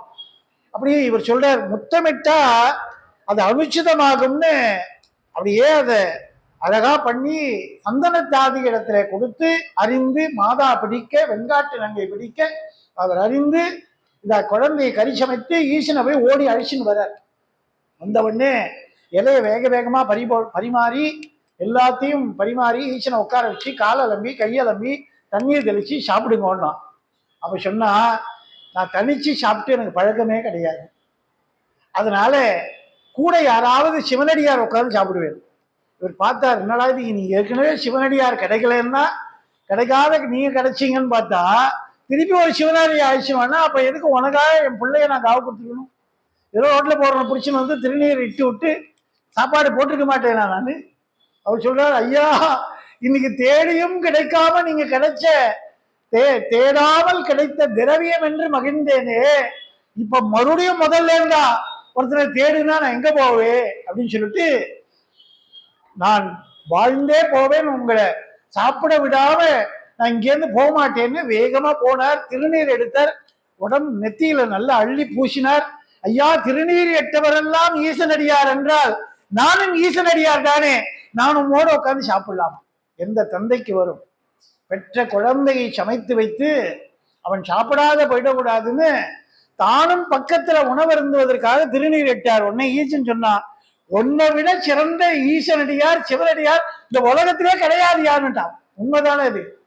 தன் குழந்தைய காவு வாங்கி தானே உட்காந்து ஒரு தகப்பன் சாப்பிடுவானா? அதுக்கு எவ்வளவு பெரிய நெஞ்சுரம் இருந்திருக்கணும். கல் நெஞ்சு. கல்லும் ஒரு நாள் கரைந்துருகும், என் கல்லும் கரைந்துருகவில்லையேனா அப்படி அற்புதமா பாடுகிறார். கணமதுர கல்லும் கரைந்துருக என்று கந்தர அனுபூதியில பாடுறார். நெஞ்ச கனகல்லும் நெகிழ்ந்துருக பஞ்சக்கரபானை பதம் பணிவான். நெஞ்சு கல்லு நெகிழும்படியாக பாடணும். இப்படி உருகிறார் அப்படியே. ஐயா நீ சாப்பிடணும், அதுக்காக நான் என்ன வேணா பண்ணுவேன், எந்த எக்ஸ்டெண்ட் போ. திருநீரை எடுத்து வேகமா பூசினார். அம்மா உட்காரு, நானும் இவரோட கூட சேர்ந்து சிவனடியார். உன்னை போல ஒரு சிவனடியார் இந்த உலகத்துல பார்த்ததே இல்லைடா. பெத்த பிள்ளையை தின்றதுக்கு வந்து உட்காந்துருக்கிய உட்காடுறா அப்படின்னு விட்டார். அவர் ஏளனமா பேசுறார். இவர் ஆனா சாப்பிட்டா போதும் உட்கார்ந்து விட்டார். மடமடான ஒரு இலையை அறுத்துன்னு வாண்டார், போட்டார், தண்ணியை தெளிச்சார், எல்லாத்தையும் பரிமாறினார். டபக்குன்னு எடுத்து வாயில போட போனார். ஈசன் தடுத்தார். ஏண்டா படுபாவி, நான் 6 மாசத்துக்கு ஒரு வேளை தான் சாப்பிடுவேன். அவ்வளவு அகோர பசியோட வீட்டுக்கு வந்தேன். ஆனா வந்த விருந்தாளி நானே என்ன கை நினைக்கல, நீ அதுக்கு முன்னாடி பாஞ்சு போய் சாப்பிடறதுக்கு போறியே, இப்படி ஒரு ஆளை நான் பார்த்ததே இல்லைடா. இதெல்லாம் விருந்தோம்பல தெரிஞ்சுக்க வேண்டிய சமாச்சாரம். விருந்து படைச்சா போறாது, விருந்தாளி கூப்பிட்டு உட்கார வச்சுட்டு இவன் முதல்ல சாப்பிட்டு பார்ப்பான், நன்னா இருக்கான் நன்னா இருக்கான். சில பேர் சமையல் பண்ணும் போதே உப்பு போட்டிருக்கனால எடுத்து சாப்பிட்டு அப்புறம் சாமிக்கு வச்சு என்ன பிரயோஜனம் அது? அப்போ நாம முதல்ல சாப்பிடக்கூடாது, விருந்தாளிய முதல்ல சாப்பிட வச்சு அதுக்கப்புறம் தான் நாம சாப்பிடணும். ஈசன் சொல்றார், என்னடா இந்த மாதிரி பண்றே, கைய பிடிச்சார். என்ன கூட்டின்னு வந்து உட்கார வச்சுட்டு நீ பாஞ்சு முதல்ல சாப்பிட்றியே, ஒரு நாளைக்கு 6 வேளை சாப்பிட்றவன் நீ. ஆனா நான் 6 மாசத்துக்கு ஒரு வேளை சாப்பிட்றேன், நானே பசி அடைக்கின்னு உட்காந்துருக்கேன், நீ பாஞ்சு சாப்பிட்றியேனா. இவருக்கு என்ன பயம்னா, இன்னும் வேற ஏதாவது கண்டிஷன் போட்டு எழுந்து போயிட்டா என்ன பண்றது? அதனால சீக்கிரம் சாப்பிட ஆரம்பிச்சா ஒரு சாப்பிட்டு முடிச்சா போதும். இப்ப நமக்கெல்லாம் தோணும் இல்லையா, 8:30 ஆயிடுச்சு, அவர் கதையை முடிச்சா போதும், அடுத்த வாரம் கூட சொல்லிக்கிட்டோம் அப்படின்னு தோணுமே. அது மாதிரி இவர் சாப்பிட்டா போதும் அப்படின்னு இவருக்கு ஆசை, கதை முடிஞ்சா போதும். ஆனா அவர் சொன்னார், எல்லாம் இருக்கு, குடல் இருக்கு, மூளை இருக்கு, கை இருக்கு, கால் இருக்கு, விரல் இருக்கு, நகை இருக்கு, எல்லாம் இருக்கு, தலை எங்கேனா? தலைவனே நீ தான் உட்கார்ந்துருக்கியே, பெரிய தலையே நீ உட்கார்ந்துருக்கியே, இதுக்கு மேல என்ன தலையனா? அவ சொன்னா, வெண்காட்டு நகை சொன்னா, இந்த தலை ஆகாது, என்ன எஞ்சான் உடம்புக்கு தலையே பிரதானம்னாலும் ஊனாக உண்ணும் பொழுது தலையை ஒதுக்கி விடுவார்கள், தலை ஆகாது. அதனால இந்த தலையை சிதைத்து விட்ட, ஏன்னா அகம்பாவம் அது. அந்த அகம்பாவத்தை நாம சாப்பிட்டா இந்த அகம் பாவம் ஆயிடும். அதாவது எந்த கறி சமைத்தாலும் தலையை ஒதுக்கி கறி சமைத்தல். இந்த தலையை எடுத்து சமைத்தேன்னு அந்த தாயார் சொல்றார். அவர் சொல்றா, எனக்கு அதெல்லாம் கிடையாது, நான் தலைமாலை சூடக்கூடிய தலைவன், அதனால எனக்கு தலைக்கறியும் வேண்டும், கொண்டு வா, இல்லைன்னா சாப்பிட மாட்டேன், எழுந்துக்கிட்டார். உடனே பதறி போனா. இப்போ வெண்காட்டு நாங்க சொன்னா, அம்மா இந்த மாதிரி ஒரு வில்லங்கமான மனுஷனை கூட்டின்னு வருவேன், எனக்கு தெரியும், அவர் மாதிரி டேர்னிங் பாயிண்டா ஏதாவது ஒன்று கடைசி நேரத்தில் வச்சாருன்னா உன்னுடைய அன்னதானம் கெட்டு போகக்கூடாதுன்னு இது மாதிரி ஒரு பார்ட்டி கேட்டா என்ன பண்றது, நான் ஏற்கனவே அதையும் ரெடி பண்ணி வச்சுட்டேன். அவ எப்பேற்பட்ட பாருங்க, அதுவும் ரெடி, கொண்டு வந்து வைங்க. உடனே வச்ச உடனே அப்போவா சாப்பிடுவேன், இப்ப சாப்பிடலாமான்னார். இல்ல இல்ல, நீ உட்கார்ந்துருக்கே, நான் உட்கார்ந்துருக்கேன், உன் பிள்ளை எங்கடான்னார். அவன் தானே இது, 2 வாழைப்பத்துல ஒண்ணு இருக்கு, இன்னொன்னு எங்கடான்னு, அதானே இதுனா. அது மாதிரி சமைத்த பிறகு உன் பிள்ளை எங்கடான்னா அவர் எப்படி சொல்றது? ஆனா அதான் இதுன்னா சாப்பிட மாட்டார் இல்லையா? அதனால என்ன சொன்னா, அவன் இப்போது உதவான், ஏன்னா அவன் வேற மாற்றம் அடைந்திருக்கான், அவனைதான் நீங்க சாப்பிட போறீங்க, ஆனா அவனை நேர பார்க்க முடியாது, இப்படிதான் பார்க்க முடியும், அதனால இப்போது அவன் உதவான்னு மறைமுகமா சொன்னார். அவன் சொன்னா, அப்படிதான் நான் சாப்பிட மாட்டேன், உன் பிள்ளைய முதல்ல கூட்டிட்டு வா, வந்தாதான் சாப்பிடுவேனா. இவன் பார்த்தா, என்னடா இது வந்ததுல இருந்தே வில்லங்கமாவே பேசிட்டு இருக்காரு இவர். கடைசியில கரியமைத்த பிறகு பிள்ளைய கூட்டிட்டு வா, அப்பதான் சாப்பிடுவேன்றாரு. பிள்ளைக்கு எங்க போவே, 2 பிள்ளை இருந்தா ஒண்ணு போனா ஒண்ணுன்னு கொண்டாந்து நிறுத்திருக்கலாம். இவருக்கு இருந்ததே மடிதவந்த பிள்ளை சீராளன் ஒரு பிள்ளை. அவனை கரிசமைத்த பிறகு, பிள்ளை கரிசமைத்த பிறகு கொண்டு வான்னா எங்க போறதுன்னா, வாசல்ல போய் 2 பேரும் கூப்பிடுங்க, பிள்ளை வருவேனா, வருவான் அப்படின்னாரு. உடனே சித்தன் போக்கு சிவன் போக்கு, நம்பினாருக்கு நடராஜன், நம்பாதாருக்கு யமராஜன். இவரை ஈசன் அடியாரா பார்க்கல, ஈசனாகவே பார்த்தார்கள். அதான் மெய்த்தொண்டு சிறு தொண்டானாலும் பெருந்தொண்டு. ஏன்னா அவரை இறைவனாகவே பார்த்தார்கள். அது இறை தந்த வாக்கு. அவர் சொல்றார், நீ வாசல்ல போய் புருஷன் கொண்டாட்டி கூப்பிடுங்க, புள்ள வருவாள், கூட்டிட்டு வான்னா. அப்ப நீர் சொன்னால் நடக்கும். அதுதான் முதல்ல சொன்னார். நீ சொன்னா எது பண்ணாலும் பண்ணுவேனா. அப்போ நீங்க சொன்னா நடக்கும். 2 பேரும் வாசல்ல போனார். சீராளா அப்படின்னு கத்தினார். அம்மா வந்துட்டேன்னு ஓடி வந்தான் பையன். அப்படியே வாரி அணைத்தாள் அம்மா. அணைத்து இப்படியெல்லாம் நடக்குமா அப்படின்னு உள்ள திரும்பி பார்க்கிறாள். பெத்த பிள்ளை இங்க இருக்கான், அப்ப சமைத்தது எங்களான்னு திரும்பி பார்க்கிறான். அங்க எதையும் காணும், கறியும் காணும், உட்கார்ந்த ஈசனையும் காணுங்க. எல்லாமே மறைஞ்சு போயிட்டார். உடனே பரவசமானாள், ஓடுறாள், அழறாள், விழுறாள். வாங்கி மகிழ்ந்து படைத்தபில் வணங்கும் சிறு தொண்டரை நோக்கி இங்கு நமக்கு தனி உண்ண பொன்னாது ஈசனடியாரு பங்கு நின்றார் தமை கொணரு வீரன பரவுவார் பணிந்தருளே ஏங்கி கெட்டேன் அது செய்ய இடையூறு இதுவோ என நின்றார். 6 திங்கள் ஒழித்துன்போம் உண்ணும் அளவு தெரியாது சோறுதானும் முன்பீர் முன்பதன் என்று தம்முடன் தைப்ப மாறின் மகுவு பற்றீரேல் மைந்தன் தன்னை அழகுமென ஈரும் முதலும் இல்லாதாருக்கு இப்போதுதவானவன் என்றார். வையம் திகழும் சிறுதொண்டர் வைத்த மைந்தா வருவாய் என அழைத்தார். தையலாரும் தலைவார் பணிதலை நிற்பராய் தாமழைப்பார் செய்ய மணியே சீராளா வாராய் சிவனாரடியார் யாம் உய்யும் வகையால் உடன் உண்ண அழைக்கின்றார் என்று ஓலமிட கொன்றை மேனியார் தாமும் பாகம் கொண்ட குலக்கொடியும் வென்றி நெடுவேல் மைந்தரும் விரை பூங்க மலஜேவடிக்கு நின்ற தொண்டர் மனைவியார் நீடு மனையும் தம் தகுதியோடு என்றும் பிரியாதே இறைஞ்சி இருக்க உடல் என்று கொண்டு ஏகினார். அற்புதமா கடைசி பாடல் சொல்றார் திருத்தொண்ட புராணத்துல. அந்த உணவும் காணாம போயிடுத்து, அங்க உட்கார்ந்து இந்த வைரவ சன்னியாசியும் காணாம போயிட்டார். இந்த பிள்ளை வந்துருது. இவா 3 பேரும் சோமஸ்கந்த மாதிரி வச்சுட்டு இங்க படைத்த உணவெங்கே, அமர்ந்த சன்னியாசி எங்கேன்னு பார்த்தா அப்படியே கொடுக்கிற தெய்வம் கூரையை பிச்சுன்னு கொடுக்குன்னு வானத்துல இடி முழங்க விடையேறி ஒரு பாகனாக உமா மகேஸ்வரராக முருகப்பெருமானோடு சேவை கொடுக்கிறார். அழகா சொல்ல கொன்றை வேணியார் தாமும் பாகம் கொண்ட குலக்கொடியும் வென்றி நெடுவேல் மைந்தரும். வேல் மைந்தன்னா வேலாயுதன் முருகப்பெருமான், ஒரு பக்கம் கொன்றை சூடிய சிவபெருமான், மற்றொரு பக்கம் குலக்கொடியான உமையம்மை. இவா 2 பேருக்கு நடுவில் சோமஸ்கந்த மூர்த்தியா வேல் வைத்திருக்கிற முருகப்பெருமான். இவா 3 பேரும் காளை மேல ரிஷப வாகனத்துல ஏறி காட்சி கொடுக்கிறார். கொடுத்ததோடு இல்லாம வரம் கொடுக்கிறார். ஏண்டா தன்னை கொடுத்து பார்த்திருக்கே, தன் பக்தியை கொடுத்து பார்த்திருக்கே, ஆனா தன் குழந்தையே கொடுத்து சிறு தொண்டனை இன்னைக்குதானா பாக்குறே. நீ சிறு தொண்டன் இல்லைடா, உலகத்துல பெரும் தொண்டன். நீ இருக்கிற வர வையத்துல நீடூழி இந்த அறமானது சிறந்திருக்க வேண்டும். இந்த கதையை யாரெல்லாம் சைவ சமய பக்தஜன சபையில உட்கார்ந்து கேட்டாலோ அவ வீட்டுல அன்னபூரணியா நித்தியம் சாப்பாட்டுக்கு குறைவில்லாம அரிசி பருப்பெல்லாம் தானிய வளங்கள், நீர் வளங்கள், நில வளங்கள்னு பாத்திரங்கள் எல்லாம் பெருகி வழிய வேண்டும்.